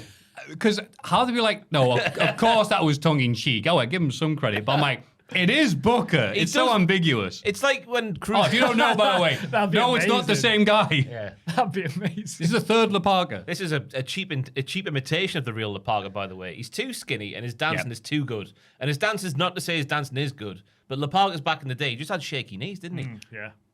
Yeah. And that melodic going on. It's what the new one does. It's too crisp. It's too Bruno Tonioli. Yeah. Well, lovely, yeah. He's got big bones to fill. You're right. Huge bones. Yeah. So I'll give Booker the benefit of the doubt there. I'm a big fan of El Fiscal, though. This is my first El Fiscal match this week. He is a brick poo house in a mask. Just a thick man, you know? Yeah. Not quite as thick as your Henchiceros or your Beast Mortoses, but thick all the not same. like that. Yeah. I stand by my shout that it's going to be Phoenix versus Penta in the final. That's my prediction. I don't know. I just don't know. Okay. Yeah, Penta's winning, though, isn't he? Yeah, I think so. Yeah. Because Bray's got a big match in NXT next week. He's defending his Triple A Cruiserweight title against EK Prosper. Could be a seismic week for Ray Phoenix. I believed him. Yeah, the Triple R stuff doesn't seem to be lighting the world on fire in terms of the crowd reactions, but the action's been all right. Oh, yeah, it's always fun, isn't it? You know, And Graves is just like, don't worry, Cole, I got this. You sit down. They've got the wrong bloke. They need El Grande Americano in there. That's when people would start caring. Imagine that atmosphere of Grande Americano versus Roman Reigns in the Lion's Den. That would be. Is it Arena Mexico where the show is? I think so. Yeah. Yeah. That would be insane, wouldn't it? But they're not going to do it. They're going to wait until. I don't think it is. I think Shame. CMLL's Arena Mexico. Oh, I thought sugar it was, my but bone. then I'm sure he said I actually don't know. might- I'm going to be. I don't know the answer, so I Raw, should know. September he might the have 14th. said an arena in Mexico. Oh, you know, yeah. He could have Arena been. Mexico is like, no. It's at the Arena CDMX in Mexico City. Phew, I've got that right, yes. Okay. Sorry, CML have just been running, Arena Mexico since, the dinosaurs I work know, in the yeah, earth. So that's what I thought, I but- should know this, but then you never know, WWE. Yeah. Well, you can buy WWE football shirts now. When you say football, what do you mean? Soccer. Oh, that's Football, timely. Soccer, football, soccer, all around the world. Football, soccer. Sorry. Because the football crazy, Hey, they're the not bad, chocolate them, to be mad. fair. You can get a Danhausen thing. Oh, yeah, people are like, oh, you play for the Danhausen Rovers. I don't want one of them. Hey, that Rhea Ripley one isn't too bad. Is it purple and black? It is purple and black. Okay, I like the purple and black, Purple but and just because black I attack. pretend to be Rey Mysterio at Halloween Havoc. It's not for me. Buy it. No, don't buy it. Don't give them more money. 95 quid. Don't buy it. 95! Oh, moving on. That's a 40 quid tops. It's more expensive than a normal football shirt. No, I mean, it's not like. They're about 80, right? Oh, not when you get the official ones now. God 120. 120. Jesus Christ. Criminy jickets. Criminy jickets. criminy indeed. jickets Yeah, indeed. gosh. And if you want criminy jickets on the back, it's even more. That would be a lot per letter. Oh. Just ruins a big 69 underneath. Yeah, have they got a character limit for the back? Well, no, because Jan Vinegar of Hesselink was a thing for a while, wasn't he? Yeah. Oh, God. One of the greatest surnames of Yeah. all time. Vinegar of Hesselink, right the way around the edge. Fantastic. Fantastic stuff. AEW Dynamite. Will they be going to the land of soccer, or whatever they call Wembley nowadays? The home of football. The home of football. It's where the beautiful guy was born. Yeah. And you're like, no, that's, oh, yeah, sure, whatever. And that is Yeah. why Sure. we're putting on our own version of the FA Cup. No one thinks it's like that. Like, ooh. What? It's not, though. What? Well, it is. It looks like the FA Cup if you squint. The And logo. Yeah, if you've got bad eyes, if Mr. It does. Magoo would agree And with it's this. a yeah. knockout tournament. If Yeah. you lose a match, you're out. The logo. Oh, does look that. like Oh, I it. thought I meant bloody Osprey. No, the Osprey. Continental Challenge Cup. That's Right. the one. Yeah. My apologies. In that case, yes, it's exactly the FIFA Cup final, whatever. AEW Dynamite. Kenny Omega and Will Ospreay have a heated sit down with Renee before getting it on to close the show. My main question, why was this a pre-tape? Why was this not in the ring? Oh, Because it went on for that long. I think it lost the crowd in the last quarter of it. It lost 'Cause me. You could hear mumblings, you could hear a little bit of muted boos here and there. Because they kept going on, and I was like, why isn't this in the ring? So it could feel like the crowd there feel more engaged with what they were listening to. I think it's because I agree with you though. The crowd did get restless near the end and stuff like that. But I think these guys backstage with a bit more time to prepare was so much better than what they have been doing in the ring. Kenny Omega had his serious voice on. He was fantastic in this. Omega was I wanted to slap him. Yeah. which was proven he was doing a very, very good job. He's such a smug prick. Out of nowhere. Well, not nowhere. The title's corrupted him. We know this for the last little while. Plus, though, in fact, I'm defending Kenny. The defenders, though, is like, well, I woke up and you stood over me with an object. And what, I think you're going to not hurt me? Yeah. No, shut up, Will. You deserve this. You're right. Yeah, he was so much better here as a 50% dickhead. I'll put here. Not a 100% dickhead, just enough of a dickhead to change him. I'd say 70% dickhead. I'd say Okay, you know what? 70%, yes. Do we hear 70%? We say 75%? 70. Do I hear 80 from Sam at the back? And yeah, it went a bit longer, but it was so much better what they were saying. I mean, Ospreay trying to argue his COVID was worse than his foe's COVID. It was COVID. It sucked for everybody. No, but I had to stay in the little hotel rooms that were the size of a broom closet for 2 weeks in a row every time and fly 30 hours around the world. Oh, you had a bad time during COVID, did you, Will? Oh. Yeah, Was the only guy to have a bad time. All the boys took a pay cut, Maffew. They all took a pay cut. The crowd had to sit there in silence. Oh, sorry, that's just been squatting Smackdown and you're dragging off, mate. And the only people who did good in COVID were CEOs, and then Luigi did nothing wrong. Oh my What else God. did he say? Ospreay said, no Brit has ever won the world title on home soil. I was like, is that right? Because I thought, wait, Bulldog won the European title at one night yeah, but only that's because not his world. dying family member was... Oh, no, wait, that's not what happened. Sorry. What? No, because Bulldog lost at one night only. For his dying family members. Ugh. So I thought maybe it was the best they didn't do this in the ring. Yeah, sorry, that was in my point. I should have said That was my only better. complaint. Was just the last quarter. You could hear the murmurings of the crowd beneath what they were saying. Because what they were saying, I thought, apart from they lost me a bit with the COVID stuff because I wasn't sure what Will was trying to prove to Kenny there. Like, why do we care about COVID now? Like it's 2026. Like it was years ago at this point. Yeah, like it's weird how like Kevin Owens and Punk, I can get behind why they still have issues, never resolved them. But these guys have wrestled since, and it's like remember COVID. It's like, pretty sure you've wrestled and interacted since then. But Kenny, you can I had just to go to Japan. I was paid to fly to Japan and do the thing I love doing. Pay cut, Oh, Will! Oh, how have you suffered? he wasn't paid as much as he once was, though. He made that very clear. Pay cuts for the boys. My fans had to pay for my mum's van. But the way Kenny would just say things like, "Oh, I won all these titles with Don," like he's bragging about everything he's won, but then he's just like, "And then my circumstance had to be a lesson for people like you, Will, who came after me and worked with Don. I'm a good man. I wanted, oh, you bastard." This year, I've been like, ugh, Kenny, I think, you're in your autumn years, you're past it, whatever. I'm sick of seeing you. This made me like him again. Yeah. And then, fully enough, when they did the spat at the end, just to jump ahead and cut you off, Joel, Kenny went back to like, it's me. Like, what are you doing with your voice? Can you only do that voice if you're pre-taped? Can you only be serious if you're pre-taped? And in front of a live crowd, you're just like, Maybe it's not him. Or maybe when that it's like a Father Ted situation. That took a while to come out of my mouth. What's the guy called who hosts the Eurovision Oh, thing? I know what you mean. Yeah. Yeah. When that red light comes on, yeah, he's like, he's "Oh, hello, I'm here." Yeah, outside it's just like, he's just barely comprehensible. As soon as the light comes on, he's like, oh, hello. Got a good bit. But yeah, it was obviously start with the stuff with the PWG. Like, oh, I like to keep my finger on the pulse. So do I. I like the flavors of the month, and that was Will Ospreay. And Flavors again, yeah, that was nice. Then he became a man, and then he's a smarter man now as Kenny Omega after his diverticulitis. He's had to change what he eats and change how he wrestles and change everything about him. Is Will confident in his body after breaking or buggering several discs in his neck? I like that a bit there from Kenny as well. He's a naturally, like, what's the word when you like stick the knife in and just like you toy with people's emotions? Manipulative. Yeah, That's it, yeah. He's naturally manipulative, Yeah. I thought. Yeah, and then Will followed up and goes, why would you put discs in your neck? They go on your CD drive. Sorry, I don't want to say that. Yeah. I liked Kenny here. I am still struggling to get into this Ospreay Omega feud. It's not really clicking for me, and I don't know why.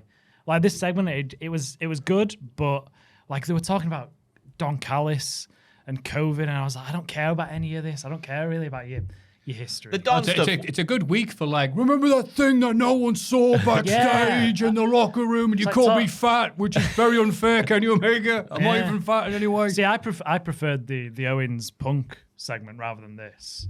Maybe it's because it was in the ring and it felt more real. I don't know. This just felt... Okay, yeah. I don't know. Something about Ospreay, I just can't buy into him. I think he's too cheesy for me almost. Like I think his acting is not... It's not hitting me. Yeah. I can't really buy into him as a babyface. He annoys me for some No, reason. blood, this is real. This is real. It's like, yeah. I thought Calm down. yeah. Stop being so emotional. I'm gonna win the World Cup like by the the English way- people in it. No, shut up. He turned American at the end when Will mentioned his mum. Don't you mention my mum?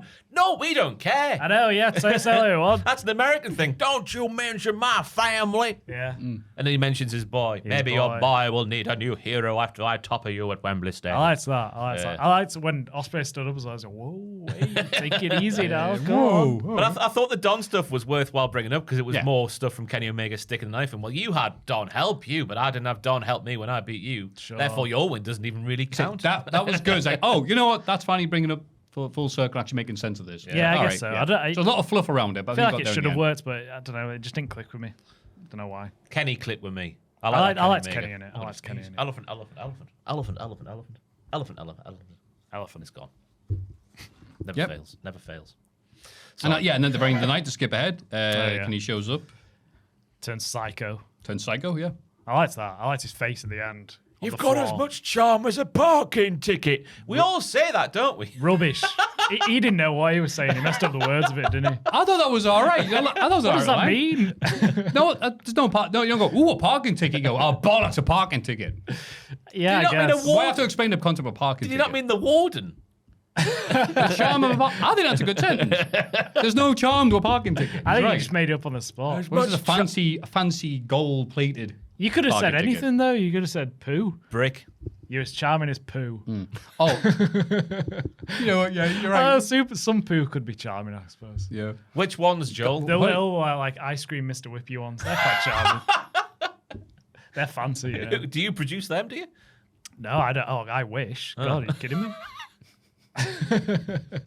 So I was like, I wish I was Mr. Whippy. But yeah, and Omega went proper racist as well. He went, "You English bitch that you are," to Will. Yeah, you got really upset by that for Yeah, some reason. and it was good because they had the work experience kids as security. Yeah. I'm not being funny. I know we're at the point now where obviously, here comes security, aka local wrestlers, but you should get some big ones. Yeah. But, we could have two- taken them. Yeah, I know, Two yeah. scrawny guys. Yeah. They didn't let him roll in the ring at the end, didn't they? They just were like, whoop, we'll let him go, and then in they go. But yeah, then Will takes the big bump through the table on the floor from the apron, one-winged angel style. Kenny rolled. The way Kenny landed, not landing like spine first, but he landed somehow on his feet and rolled through off that. Yeah. That's like, remember Michaels at the first Hell in a Cell where he gigs like Yeah. in motion? That's that levels of like Flexing. wizardry. Aye. Oh, wizardry works as well, I guess. Aye, whatever. Being old fashioned. Shawn Michaels the wizard. No, don't give him NXT ideas. Just be talking directly. Shut Oh, up. imagine that, the Grand Wizard, Shawn Michaels. No. don't say that. Why have you added that word to it? No. Moving on. What word? He doesn't know. It's all right. He It's okay. does know. What have I done? A grand wizard. The Grand Wizard. What do you Stop think? saying it, What do you think one of them is? It's not a really high ranking dude at the. It's not your bloke from the Wizard of Oz, is it not? No, it's not that. No. No? What is it? We'll explain off camera. Should do a cut here and then we'll come back and it just like with the Grand Wizards and the KKK. Oh! And we're back and we've just politely explained to Ross what that is and why you should stop saying it. Just, yeah. Bless his little ignorance. Yeah, he is from Texas. We could. No, he's double downing. That was not what I thought was going to happen. Lawsuits are expensive. HBKKK. Oh, it's good though. It's good. I'm just a sexy racist. Sexy racist. TBS Championship 4-way match.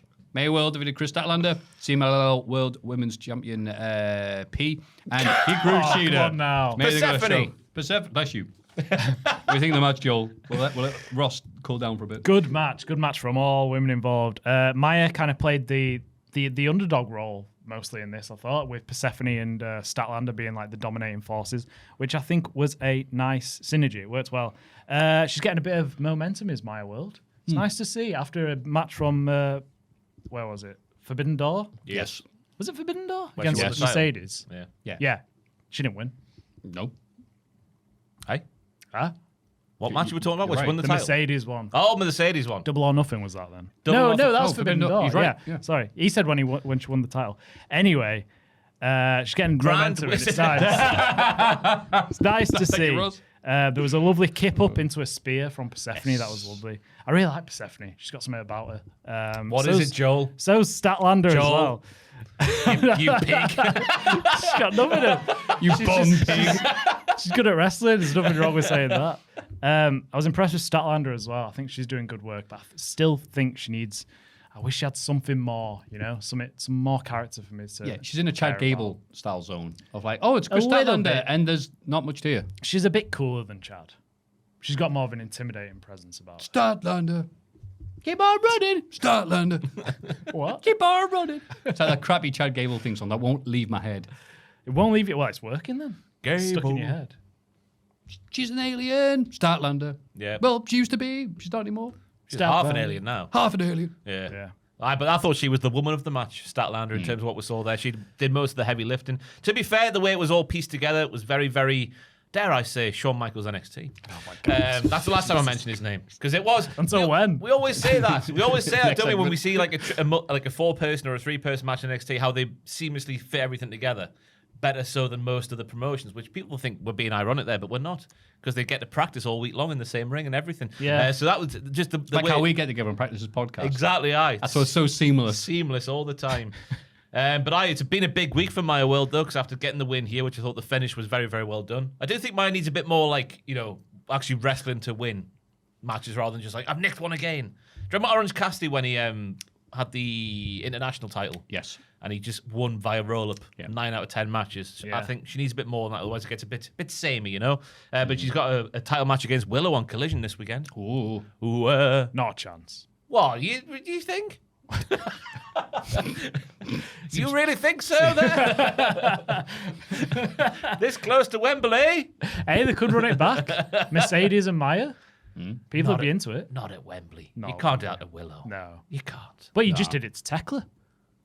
You did, and she's not even on the card at all, is she? No, Yeah. that's a shame, isn't it? Yeah. She was doing such good work. Yeah. You think she'd Bloody get at least stardom. She was right about them. Yeah. Bunch of wrong uns.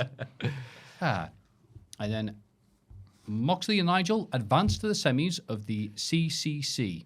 Not the other thing you were saying with 3 letters. Orange Cassidy versus Kyle O'Reilly and Eddie Kingston versus Claudio Castagnoli are the other quarterfinals still to happen. But it does look like we're getting Mox versus Nigel, right? Yeah, it looks that way. So Nigel's not injured. No. No, it was a ruse. Was it? A Bobby Ruse from NXT World Champion. I thought it to was get you real. into him and going, can he make it? Can this old dog do one last trick?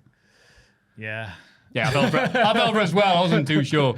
It's one of those scenarios, though, where I thought the injury really detracted from what he was trying to do, because you could tell the crowd were just we're waiting for him to get the roll-up or the submission locked in, and it really affected what came before that in the match. It is fascinating. They appear to be doing an entire tournament just to have Nigel versus probably Mox.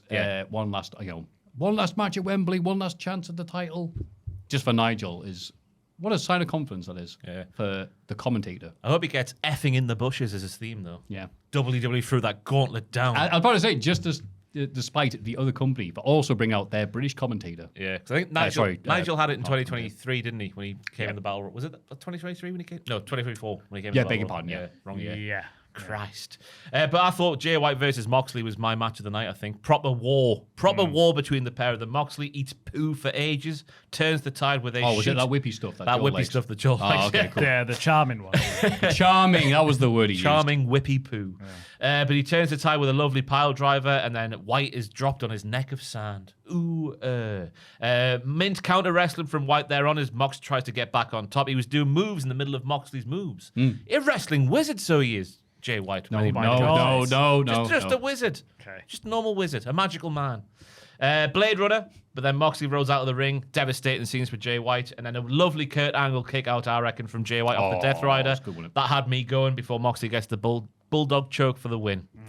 Flipping fantastic match, I tell thee. Agreed. The crowd were into it as well. Crowd were behind White for quite a lot of it. Yeah. When he hit the Blade Runner, they went mental. I thought this would be the final, but I was wrong. I think you did say that, yeah. What a silly Billy I am, eh? This is a nice match, though. It's really...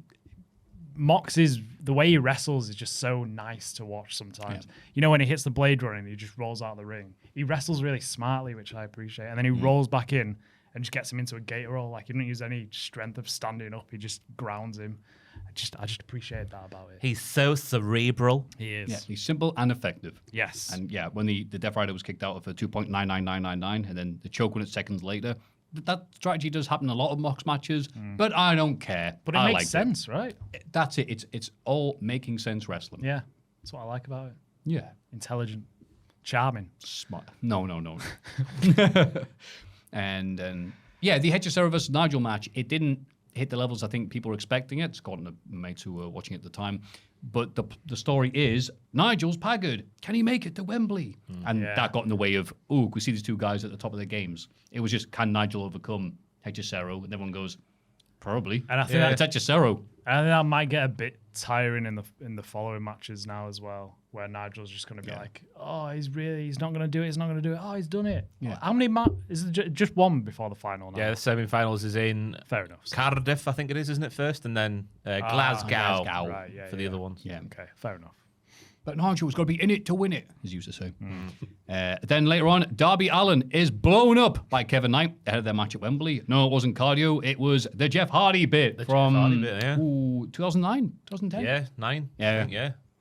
But Kevin Knight, good heel work, I thought. Whoa, don't you come down to that ring yet, young man. You tell me what's inside your coat.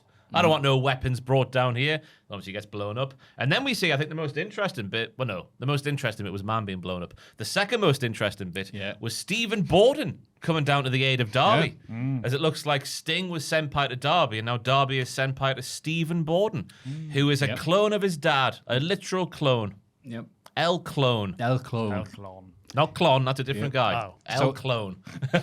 So yeah, because if you remember, Darby Allin against Jack Perry was his last match at Wembley, and he nearly died. But then Sting came up and helped him, made Darby look like a bitch. Yeah. So doing it now with El Hijo del Sting. Yeah, Tom was saying that El Hijo del Sting's catchphrase should be, I'll get my daddy on you. That was Seek and Destroy there. As Sting comes down the ring to fight for his son. Because that will be good for his son's prospects in the wrestling. And both Darby and his kid both trying to go, thanks, Dad, at the same time. No, that might be a feud. That's my real dad. Get Jerry Springer involved. Oh, yeah. DNA tests. That'd be fantastic. Yeah, I'm sure Darby would be good at that. That's it. I know your dad better than you do. And he's like, probably. He was away a lot. Yeah. He gets a bit sad, really. Garrett Borden's training as well, isn't he? Steve Sting's other son. I think he's training to wrestle. No idea. Oh. I'll take your word for it. That'd be a good tag team. The Stings. It was confirmed in the news this week that AEW is interested in bringing in both of them. I think they've got one under contract so far, but they are both training to wrestle full time. Oh, great. We've got Sting and Wolfpack Sting. Yeah. Yes. The report was like Sons of Sting, so I don't know if that's already like something they're thinking about or if that's just how people are calling them, but Sons of Sting. I would call them They should come out to Sultans of Swing. Yeah, the Sons of Sting. The Bordens, that's what I'd call them. The Bordens. Because they are they're the Bordens, Yeah. but I'd spell it like Bondens because they're making their debuts and being born in the world of professional wrestling. I hate that idea. Thank you very Bond much. is spelled B-O-R-E-D. No. Fox up is poison. Fletcher wants Okada to help him retain his international title for the sake of the family. He's a hypocrite. That's the end of my notes there. Not much else here, yeah. Pretty much. No, it's an interesting little thing to the because they both hate Takeshita, equal amounts. But obviously that's going to blow up in his face at Wembley, old Cal Fletcher. Yeah, like Darby Allin. Yeah, like Darby Allin. But he's not a heel, is he, Cal Fletcher? Now he's a full-on baby face. Everywhere he goes, he gets cheered like the second coming of Bret the Hitman Hart. He is Well, they're both Bret-esque. pink wearers and they're both hot, so, what are you going to do? I don't know. They're only you gonna human do? beings in the AW crowd, Yeah, I guess so, yeah. But I'd yeah. say I don't know if Cal Fletcher is hot, actually. What, really? Yeah, I wouldn't say he is. He's not your cup of tea? No. He's not my cup of tea either. I don't think he's I don't think he's handsome at all. Actually, come to think of it, I'm going to put my neck on the line. I won't say that. Cal Ooh. Fletcher, not a handsome man. Oh. Gosh. Yeah. He's landed sky blue. Tall man. Pink man. Pink man. Not handsome man. Oof, that's harsh. Yeah. not even I'm that going tall. to go for it, yeah. Okay. He's 6'4", isn't he? That's why they pushed he? him over Mark Davis. He's a long boy, He's tall. Yeah, Cal Yeah. Fletcher. Well, I haven't heard that rumour. Hangman issues an open challenge for the trios titles for Wembley. And Swerve says, did I hear you say anyone? Don't say it if you don't mean it. Yes! It's a new day. Yes, it is. You're all right. He's just looking at me blankly. So it's feeding into the rumours that I think, well, I don't know if it's come from anywhere in particular, but a lot of people on Twitter after last week's episode of Dynamite were saying, well, Swerve's going to bring the New Day with him, a challenge for the Trios titles. And this is stoking that fire once again. Yeah, because, New Day put out that video that definitely wasn't AI. So they're free now. They wouldn't use AI, would they? I thought they would be above that, but then people going, well, what about this bit here? And you're like, oh, that doesn't Oh, look like yeah, AI. yeah, some screenshots. And you're like, it looks a bit those dodgy. guys, really? Oh, okay. Don't know. How Weird, huh? disappointing, hey? Wow, more disappointing than Dustin Rhodes on Twitter. Screw you guys, I'm going out of here. What did he say? I saw him apologize for a firearm tweet. Oh God, yeah, was that, it was just a woman with a gun, and like Dustin Rhodes liked this, and he did not read. According to him, he didn't read the caption. Yeah. Didn't read what her shirt said. Right. More repeating on the podcast, Right. and he had to go. Sorry, I just liked the gun and the Right. woman, and didn't read the thing. And you're like, that's believable for him. Yeah, I like guns and women. That's all I see. Yeah. Fair enough. God. And that was the week in wrestling. Wow. I think so. Elsewhere on Dynamite was just Andrade dropping an F-bomb. Do you hear that one? You are the effing fake champion. I thought it was. Well, no, I didn't hear that. Oh, I thought I'm doubting myself. No, I didn't hear it. I had nothing to say, so I thought I'd be a dick. I like the other thing. I like the Monet Willow bit where they were split in That different felt rooms. real. That felt good. That felt like Daniel Cormier, John Jones for UFC. Like, yeah, the only reason you're cocky because you're in the other room. But obviously, it's wrestling's like, I'll come find you then. Yeah, that's good. I do like that bit. You It is a shame that bitch. the Willow's reign's going to be so short because I really like her. I think there's a much more compelling story in Mercedes Moné not winning that title for ages because it's the one that's eluded her. Yeah. Right. I think they should feed into. I think they should have Willow not dominate her, but a conclusive win for Willow, and then Mercedes is off the deep end because I think she could pull off like a deranged, like not Lyra Valkyria deranged, but like Yeah. I'm being kept up at night by the fact I can't win the big one. Yeah. It felt like that's the way they were going, right? When she started losing all her titles, but they never really fully invested in that kind of character for her. Yeah, It was weird. It was almost like they didn't want to give too much attention to the indie companies she was giving the titles back to. It's like, yay, she won the belt. Isn't she great? When she loses them, it's like, oh, she lost. Yeah. Yeah. Which does make sense in a way, but like, yeah, we want that great character, which is coming down. And yeah, a little bit. Also, because of the pyro attack on Derby, there was a lot of pyro dust in the air for the main event. There was, aye. So it looked like a pea soup, which is a shame because Klon was doing his lovely stuff, ignoring a DDT by just standing up. That crazy thing Does he that does. with his neck, didn't he? Yeah, and crowd didn't react to it because they could barely see any of it. Very interesting effect of like, oh yeah, all the pyro went off. Oh, sorry about this. Yeah. There was a couple of good six-man tags as well, but they are as you would expect on an episode of Dynamite. But I did really enjoy the finish of the first one with Rocky Romero doing his 5-year-old, I've just scored a goal at football knee slide. Yeah. Hidden blade from behind. Great finish. The Peter Kay bit. Yeah. Apart from that, though, it was nice talking to you about wrestling because we all three of us have the charm of a parking ticket, so we're very happy to talk about it again. Yeah. Or a parking warden. Or a poo. Or a poo. You can't poo here, me. Good episode of Dynamite, though, I thought. Yes. Yeah. I'm looking forward to it. Way better than last week's thing. Yeah. We're back on form, back on top. Yeah. Just like this podcast. There was a mistaken super kick, wasn't there? I've got to mention there from the Young Bucks to their opponents at Wembley. Christian Cage, who was holding up a man to be super kicked, but he ducked and he got kicked in the face instead. What will that mean for their match? Well, they're going to wrestle anyway. Yeah.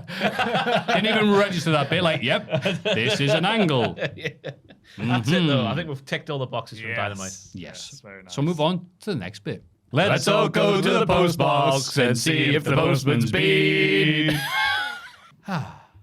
Yes, the postman has been. Nice. Thank God for that, or there'll be no segment. Greetings, El Grande de the Rinos. Hello. Hola. Being partly inspired by you, good sirs, I've started diving into my own backlog of films I have long wanted to see.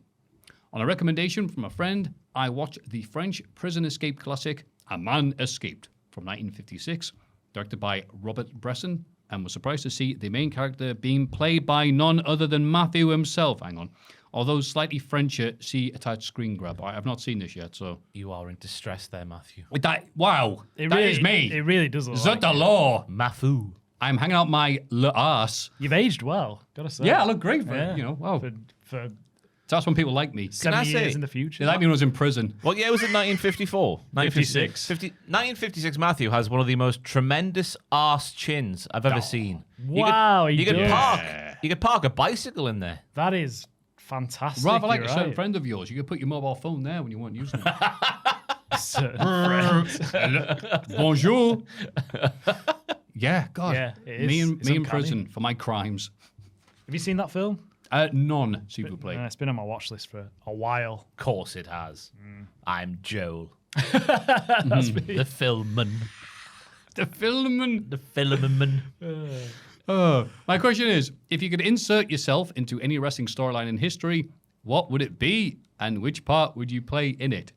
Keep on rocking in the free world, such as it is. Martin from Norway. Bloody hell, Martin. Cheers, Thank Martin. you very much, mate. Appreciate you watching old films and rocking out the classics as well.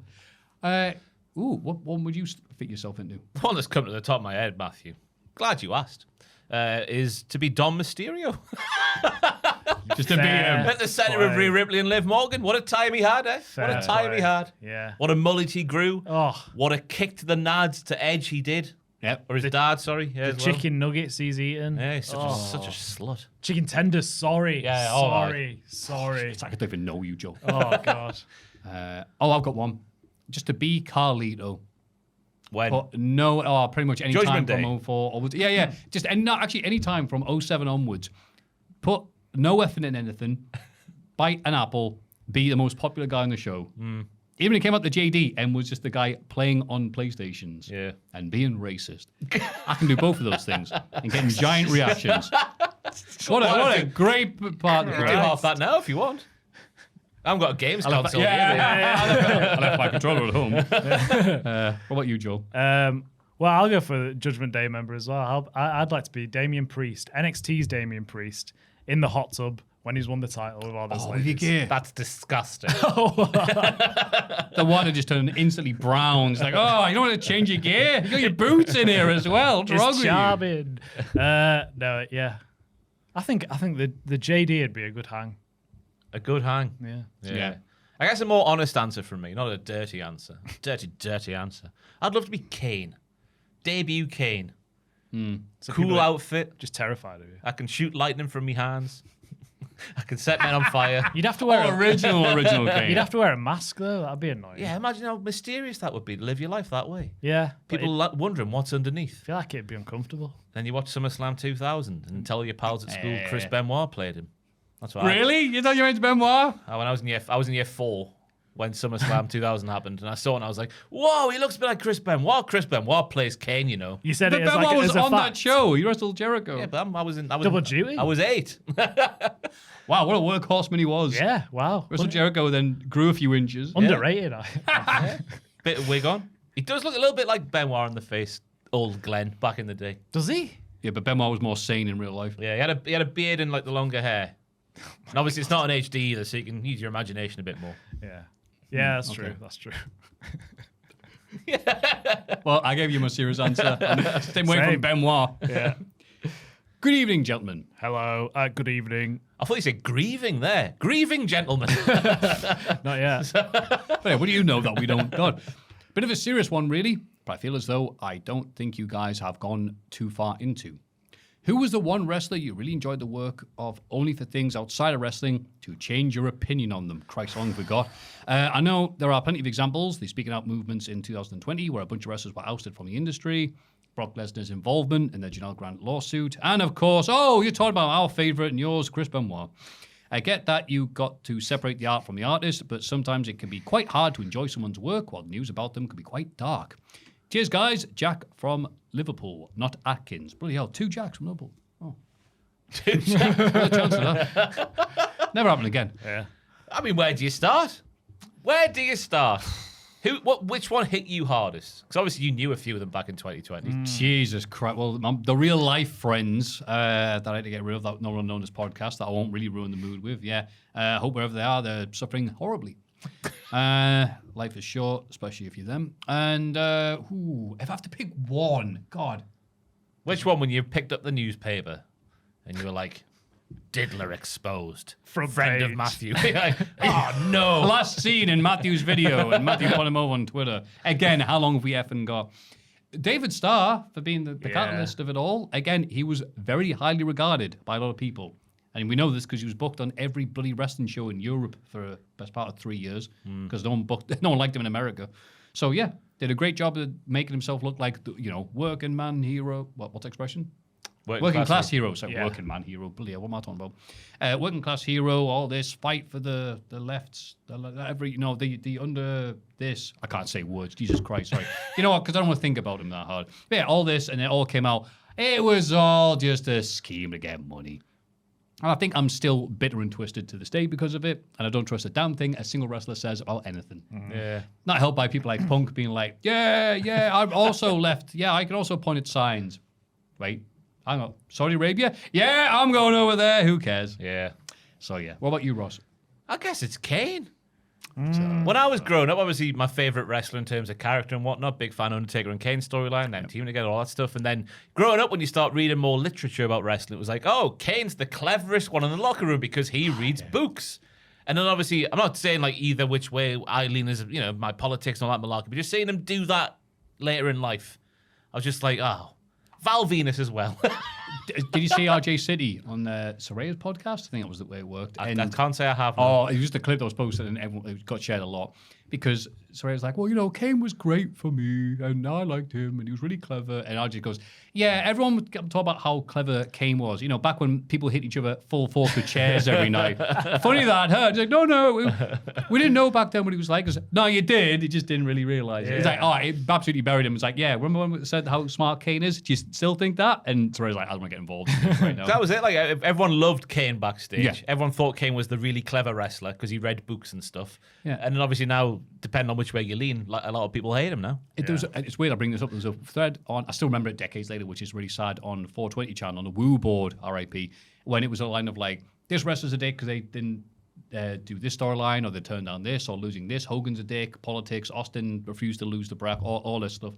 And then it was like, hi, I'm Kane. I don't feud with anybody backstage, just do what I'm told, and I'm quite liked by everybody. People like, all the replies were, that is right about Kane, isn't it? No one says anything bad about him. Yeah. The good old days of 2010, huh? Yeah, I was trying to think of a not politician one, but yeah, I want everyone to love Kane. I've got a picture signed by Kane out there. A nice person who watches the channel got that for me. Aw. Yeah, you want to send me straight to hell. Yeah. What about you, Joe? I used to like Riddle back in the day, like NXT when he first came in. I thought Riddle was What's really he cool. up to now? It's probably smoking crack. Yeah. I think he's still Well, I wrestling. don't know. Crack Maffew. He said it on an interview. Oh, fair enough. He failed the WWE drug test. No, because he got sick. I love Riddle to death. Jesus Christ. He said, I don't fail because of weed. I failed because I failed for crack. Right. Jesus He Christ. said it. No one else thought about it. He said it Good himself. God. Ma Riddle. That's like Joel and the sheep. I said it. I used to really like Riddle. And then I always used to...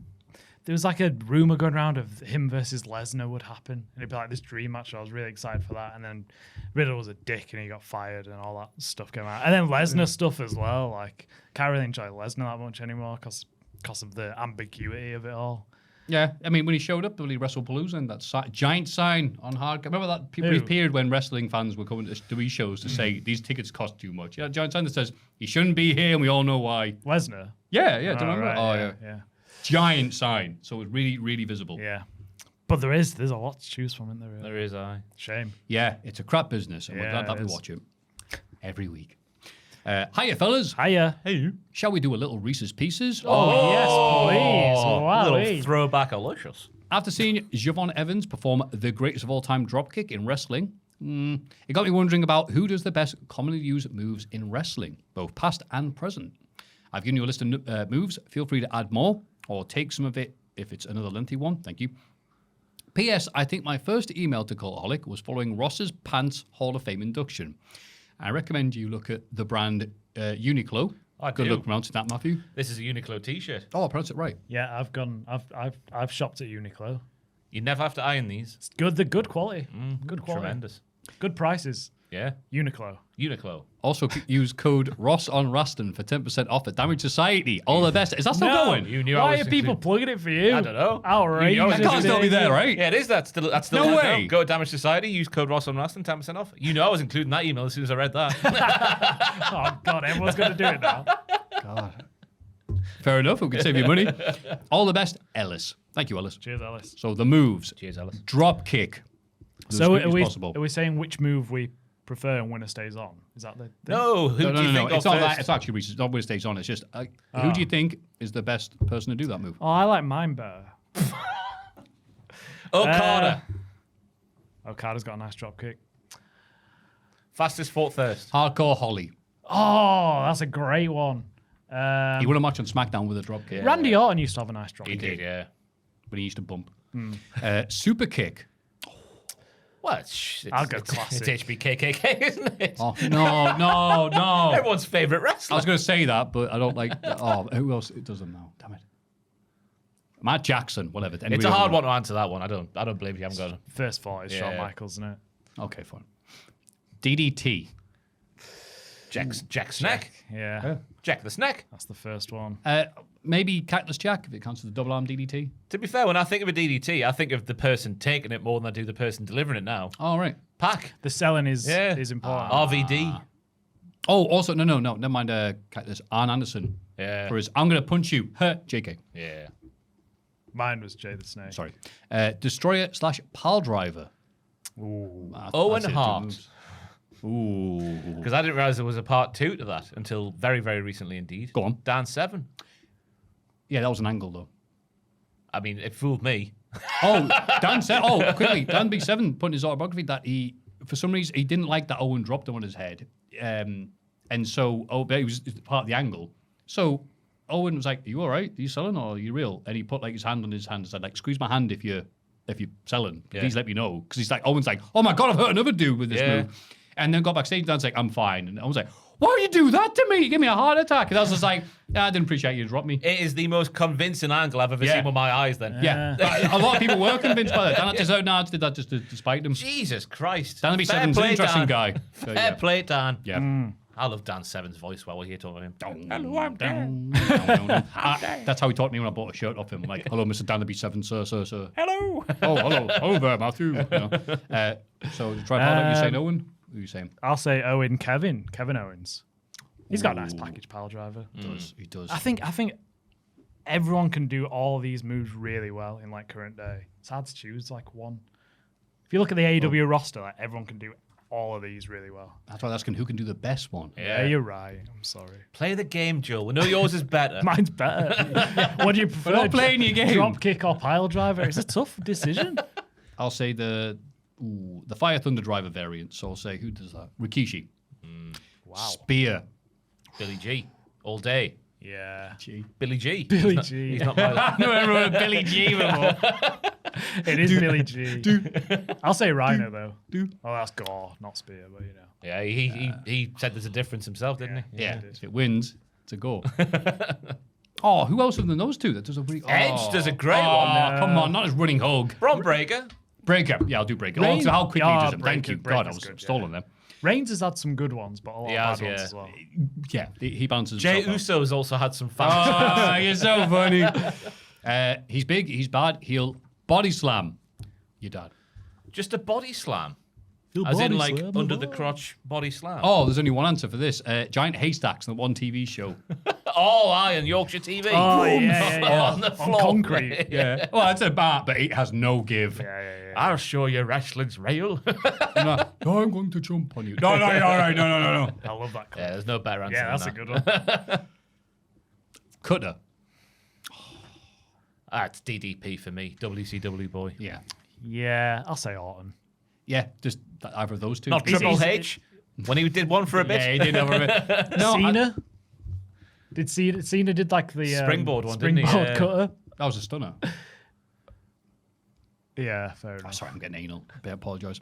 Yeah, just those two, just because I think it's overused. I don't like Mox's and I don't like Cody's, so everyone should stop doing it. Yeah. And Javon, I don't care how high you fly, stop doing it. Spinebuster. Ooh. Oh. You know what you had I know you said fetish there. That's not right.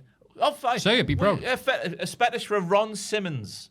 Oh, Where he'd stand there just... Yeah, that was a real dirty spine buster. I know the stock answer is AA. Yeah. Just the WrestleMania X8. A Ron Simmons where the crowd would go, ooh, afterwards. Oof. I used to like a cheeky Batista. Oh, Buster. because he would do the Ron Simmons one. Yeah. But he'd like not sit out. He would fall down. he'd bounce up, wouldn't Yeah, he, with he'd the bounce ring out, that's somehow. it. Yeah. Incredible athleticism for such a big man. Spinebuster's such an underrated move. Oh, Yeah. yes. Lovely. Yeah. Who does a good one nowadays? I feel like there's someone I'm thinking Angelo of. Dawkins. Maybe it is him, yeah. He is decent. Yeah, sure. Powerbomb. Oh, he was a. Oh, okay. Oh. I tell you who I am a boy of. Is it going to be Kevin Nash? No, No. Sid. Oh, okay. Yeah. Because Sid's looked a bit higher. And he put a little bit of lift on there. He would. Yeah. I liked Undertaker's variation. Yeah. The last but- ride? Yeah, last ride. But I do prefer a Sid. Okay. I don't mind a Keith Lee. Keith Lee powerbomb was A nice. sit-out one. Yeah. Yeah. Indubitably. Awesome. Here's his name. All his victims feel the pain. It's particularly to Masato Tanaka. Yeah. Yeah. He goes down and he actually gets immediately back up. He's really hard. Yeah. And finally, 450 splash. Oh, that's a hard one, isn't it? 450. AJ Styles has come to my mind first. Springboard 450. Okay, yeah, that's nice. Pack. Pack's all one as well, right. yeah. Wait, who was the original guy on TV? Oh, John Cronus. John 'Cause- Coronas. Yeah, because you can see the other guys you mentioned do them fine. They're supposed to. They're very athletic. John Cronus looked like a dude who just come off seeing, Testament play live. I'm like, yeah, I'll wrestle. So I didn't look like he could do a 450. So when he did, it was like, bloody hell, mate. Yeah. Bloody hell. That's my reaction. Live reaction from hell. Maffew. Bloody hell. Like, bloody hell. Well, that's all the mailbag we have for you this week. Please make sure that the postman brings us something next week by sending us things of nature to mailbag@cultaholic.com. It's the Hall of Fame. It's the Hall of Fame. The Hall of Fame. It's the Hall of Fame. The prestigious Hall of Fame in the main event slot where it belongs. And results from the last time we did this in 1993. Let's see, in third place, Joel's banana bread on his shaved head. Seventh, I don't remember. It's when you were mulling over shaving your hair off, wasn't it? No, it's when I did it. Oh, you'd done it? The week after I did it. Because I remember I did it in time for the last podcast. And I made banana bread. Do you remember? Mark? Lovely. Oh, I love the bread. banana bread, but And I put it on my head. on your head. That's why you came last. It's fair enough. Yeah, I mean, they didn't taste it. If they did, you would have Sad won, to to be know. fair. Thank you. Yeah, you so should have much. emailed them each a banana bread. Thank you. I made that banana bread and it got passed around my girlfriend's work. And she works with a professional chef. And he was like, I can make it better than this. So he came in a couple of weeks later with his own banana bread. What a wanker. And they Yeah, all I hate tasted this it. idiot. They all tasted it and they went, pretty. yes. So come on. You know what? May came last year, but that's a first class It's a real story. winner, mate. yeah. Well done. Get it up, you chef. Second place, Maffew and Ross looking like them off the Beatles. Oh, that was a good picture. That was yes. a thing. 32%. Don't remember that. You looking normal and me looking like my life is flashing before my You were very eyes. Ringo and I was... Oh, yeah. Who were you? Was I Paul? I think you were Paul. Yeah. Yeah. Naturally. I think we look more like than the biopic lads do. Do you see the screenshots this Oh, week? God. Oh, dearie Yeah. me. Oh, no. Yeah. Ugh, why have you said that? But the winner, Ross's big sneeze from a couple of weeks ago. If you just want to prove how popular you are, really. You sneezed months ago and people voted for you. Hey, to be fair, it took hours to come out my head. And I wanted it to come out. prepared for it. But it didn't come out until 3/4 of the way through the podcast. Now you sound like a real wrestler. Hey, I put the work in. I dreamt of this moment forever. But what a sneeze it was. It was a good A sneeze. worthy place in the Hall of Fame. Half the vote there, by the way. 50%. Wow. All right. Yeah. Take that, banana bread. The maths aren't mathing here. Look at that, 32 and 17. That's a screenshot. There's no silly business We here. demand a Hang on. recount. Oh, wait, it's not going to make any difference, is it? So, Ross, well done, mate. What have you got for us this week? I've got a bit of slapstick comedy first up this week. So we've got everyone's favourite hot couple in WWE currently, Austin Theory and Maxine Dupree. They've done some kind of social media video. He's taken her off into the distance like all lovers do, and it all goes Pete Tong. Bonk. I didn't know there was sound. Oh. That is the noise in case you're on the audio feeds. That is Maxine Dupree's head, the back of it, hitting the door frame. Is that the real audio? Yeah. That's. Oh, God. That's Oh, this is the edit. Just on a loop, I see, yeah. Welcome to Smackdown indeed, as it says just above the door. Sure, this is lovely for all. Welcome to the Smackhead. Such a Well, I big think we bang. get it. Yeah. Thank you. A full minute you put this together. Thank you. You need to have it Yeah, on it's the point, good. you know? That's That is good. a tremendous bang of the I head. saw the clip, but I didn't hear it with the sound on. That really makes it with the sound. Yeah. It's moments like that make me really appreciate being 5'7". That will never happen to me. Yeah, but you could be carried by a strong man called Austin Theory. Keep talking. Austin, you had to ruin it at the very end. Ugh. I'll said it before and I'll say it again. Austin Theory, much like Kyle Fletcher, not a handsome man. Very similar. Oh, men, no, actually. no. You can't put him in the same ballpark. Why? Fletcher's They're got a similar. personality. He's born as out. I'm just talking, just Looks. looks. Just look. Yeah, Just I mean that aesthetically. as well. Like, Just a sack of meat, Matthew. I agree with Austin Theory saying that, but Fletcher, no. That's fair. Fletcher's a bit too. Australian. Oh, you racist. Oh, Hey, Joel. hey, You're I better lo- than that. Hey. Can't believe it. I heard that as well, Matthew. Up the New Zealand. Oh, say that is it. You got to take a side. All right, you're more of a bushwhacker Luke type of guy. I get Yeah, it. yeah, of course. Rugged. Now that's a handsome man. Yeah. Come on. I mean, I'm not You can park a bike in those gig marks on his forehead.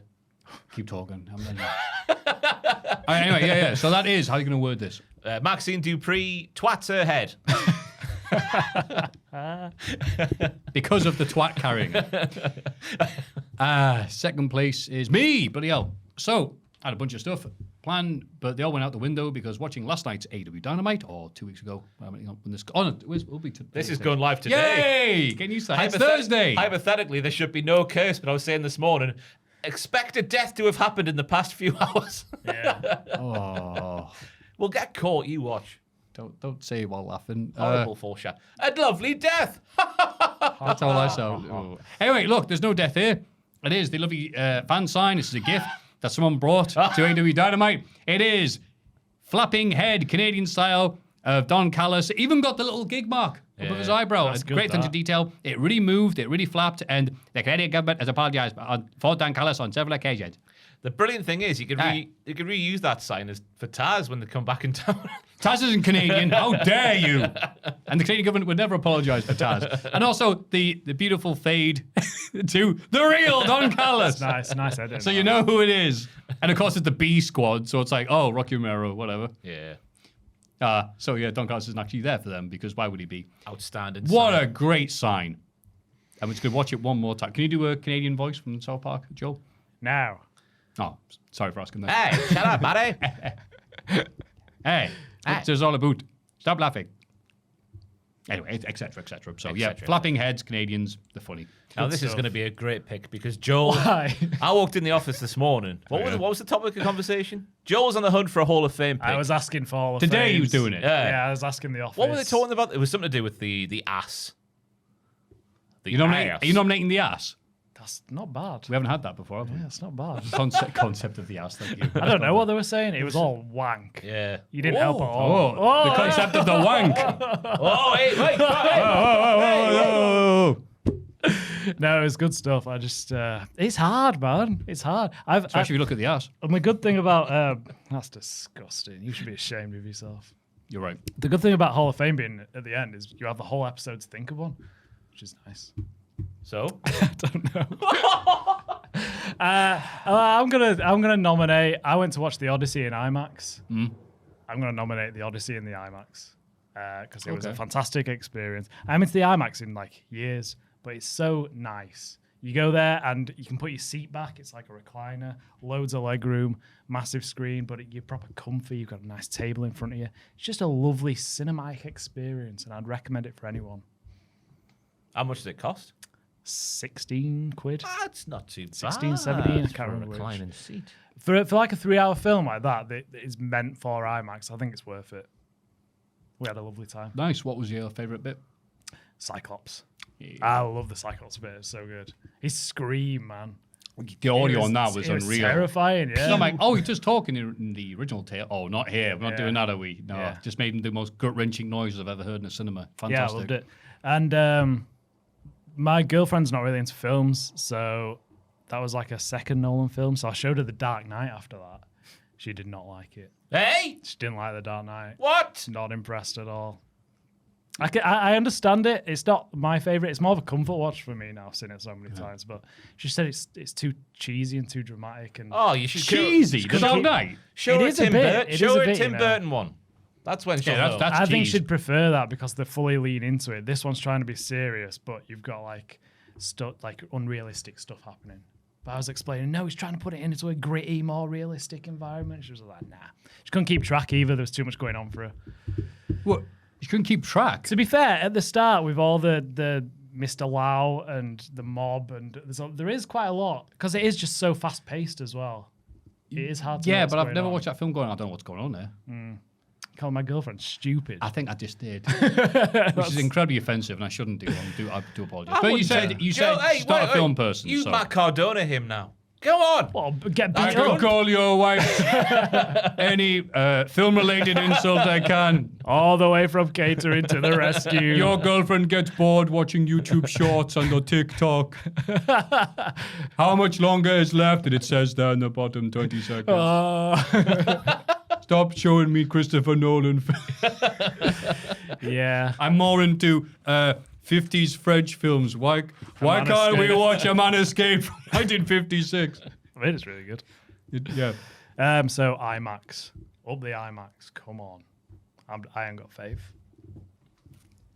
Me neither, to be honest. You've really turned into Jack for this bit. I do appreciate Yeah. that. I sympathise with him. It's hard, man. It's not hard. I've been racking my... It is. You know, to I'm the not- audience, just interrupt you. To the audience, we've had a month off, and you still haven't found something. I've been racking my brain all week. Like, what have I done since the time off? It's like interesting. You've or been a Johnny fun. Come Late to this podcast as well. We've been doing this 9 years. I know. Yeah. I think you're in the routine a bit. How many weeks is there in 9 years? 52. Enough. times 500 weeks now. I feel like I'm Oh, not. don't say it like that. I feel like I don't watch enough funny videos online because that's what I need to start submitting. Oh, yeah. Although I did see that one of Banging Ahead and I just didn't even think to nominate it. There you go, then. You're Will Ospreay. I'm Kenny Omega. I pulled the trigger Yeah. straight into the Hall of And I Fame. whinge and moan. And I'm Canadian. Oh, wow. Some great picks there for the return, the dramatic return of the Hall of Fame. Come on. We have Don Callis' Canadian flapping head sign from AEW Dynamite. We have Ross's pick of Maxine Dupree twats her head. ha ha ha. And Joel's well thought and prepared one of The Odyssey on The Odyssey IMAX. on IMAX. I did prepare it. It's just not very good. Yeah, these are great. Yeah, this is the bit we say, nominate any one of your picks. Yeah. And you say this is not very good. He's leaning into Prove it me now. wrong, folks. Prove me wrong. Oh, yeah, please prove us wrong. Could be amazing. Yeah. Could be a 90% pick, this. Yeah, it will be. It will be. Yeah. You don't know, do you? Yeah. And we only know by going to patreon.com/Cultaholic, where you at home becoming a proud producer. Main eventing the podcast, finally, getting the push you so deserve. We're Like warmed LA up. Knight in 2026. We're warmed up now. Oh, you say that. They're lovely producers, such as Reno 2200. He's from the future. you son of a bitch. Are we okay? That's wow. Christ is one. If you didn't see it, Joe grabbed his heart after doing that. Levi LaRue. Going in for the kill. Doing it for the thrill. Hoping you'll understand. Understand. He's a grand wizard. They can unsub at any minute. Jimmy Gillen. Wicked easy is not. Gillan! The best a man can get. Also, not a grand wizard. Imagine the can't emailing be going saying like this. this. Tay2. Na na na na na na. Take two. No, not a grand wizard. Oh, you can't say that, Maffew. Mike Maffew. Kavanagh. Oh, Kavanagh is on the Patreon. And has a flapping head. Watch him fly. He speaks great Korean. GY Goliath. GY Goliath. Your love is my only desire. Thank you for the donation, GY Goliath. To Me. Oh, to you. Great North Run. You run. Thank you very much. Oh, nice. Is your training going well? No. Great. My knee. Wow, you can just sell anything to anybody, can't My you? knee hurts. I can't do it. You've been drinking that little I'm trying. that little bitch medicine, Joe. I'm gonna go. I'm gonna try the weekend to go for another. But my God, Go on, Joe. You can do it. It's hard. I get home and I'm limping. It's not good. But thank you. If anyone wants to donate, my pinned tweet on my tweet. What you just said is going to cause people to un-donate. Yeah, I know. No, I'm gonna do it. I'm honestly gonna do it. Just buy a scooter. Cheat. That'd be nice. Like Mr. Fuji at that 4K race, that one, yeah. The 1991 Denver Broncos. Denver Broncos. Denver Broncos. Broncos. Lord Bushi. Hey, Bushi, you're so fine. You're so fine. You blow my mind, Lord Bushi. Hey, Hey. Lord Bushi. Hey. Turnip Dangerous. Da da da da da da da da da. It's Turnip Dangerous. Oh, it's been a while. It has been a while. We did it last week. No, shut up. Noah Anderson. Wicked Easy. Anderson. Easy Relax. good. Easy good. It's wicked easy good. Have you love another Vera? Lovely. What was the other one we used to do for Wicked Easy? Relax. Wicked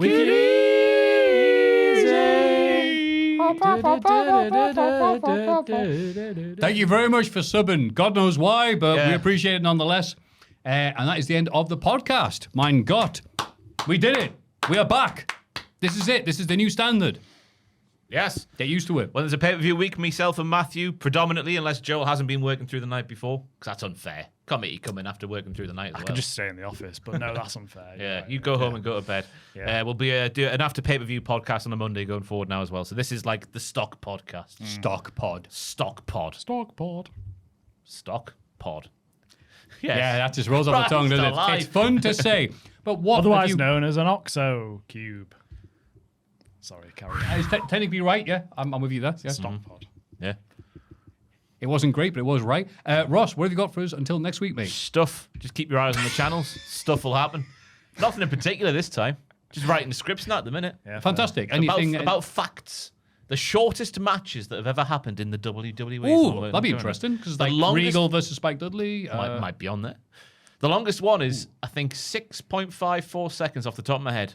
But I might be wrong there. That's the longest one of the top 10.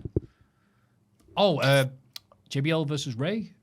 No, it's not. Oh no, that's not right. Kane No. versus Chavo was. No, right? no. Oh balls. No. Too long. Too long, sir. Too long. Was We could be here all I've day, never I had, guess. that, I've never had someone yell me that. Was before. Seamus Bryan too long? Yep. Oh, Thought it God, might that have was been. 18. He had a kiss, didn't he? Yeah, he Little did. kissy before. yeah.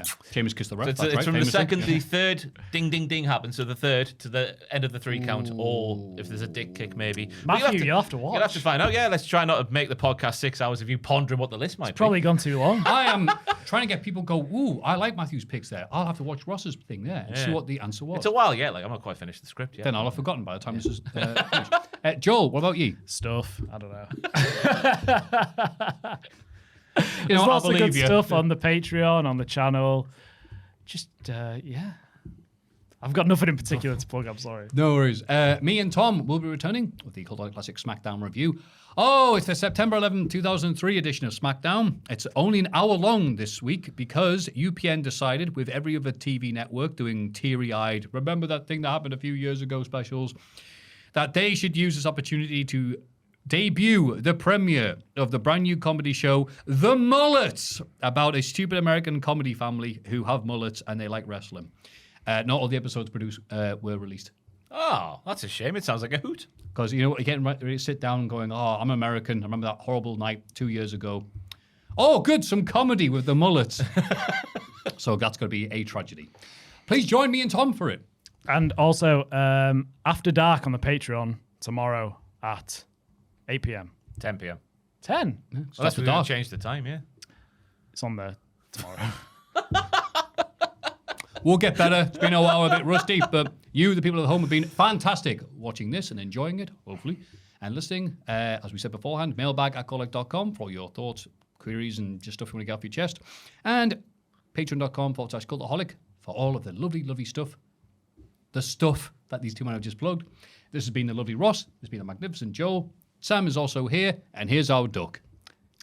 Thank you very much. On the count of 3, what we're going to say, Ross? Anything you would like to, Maffew.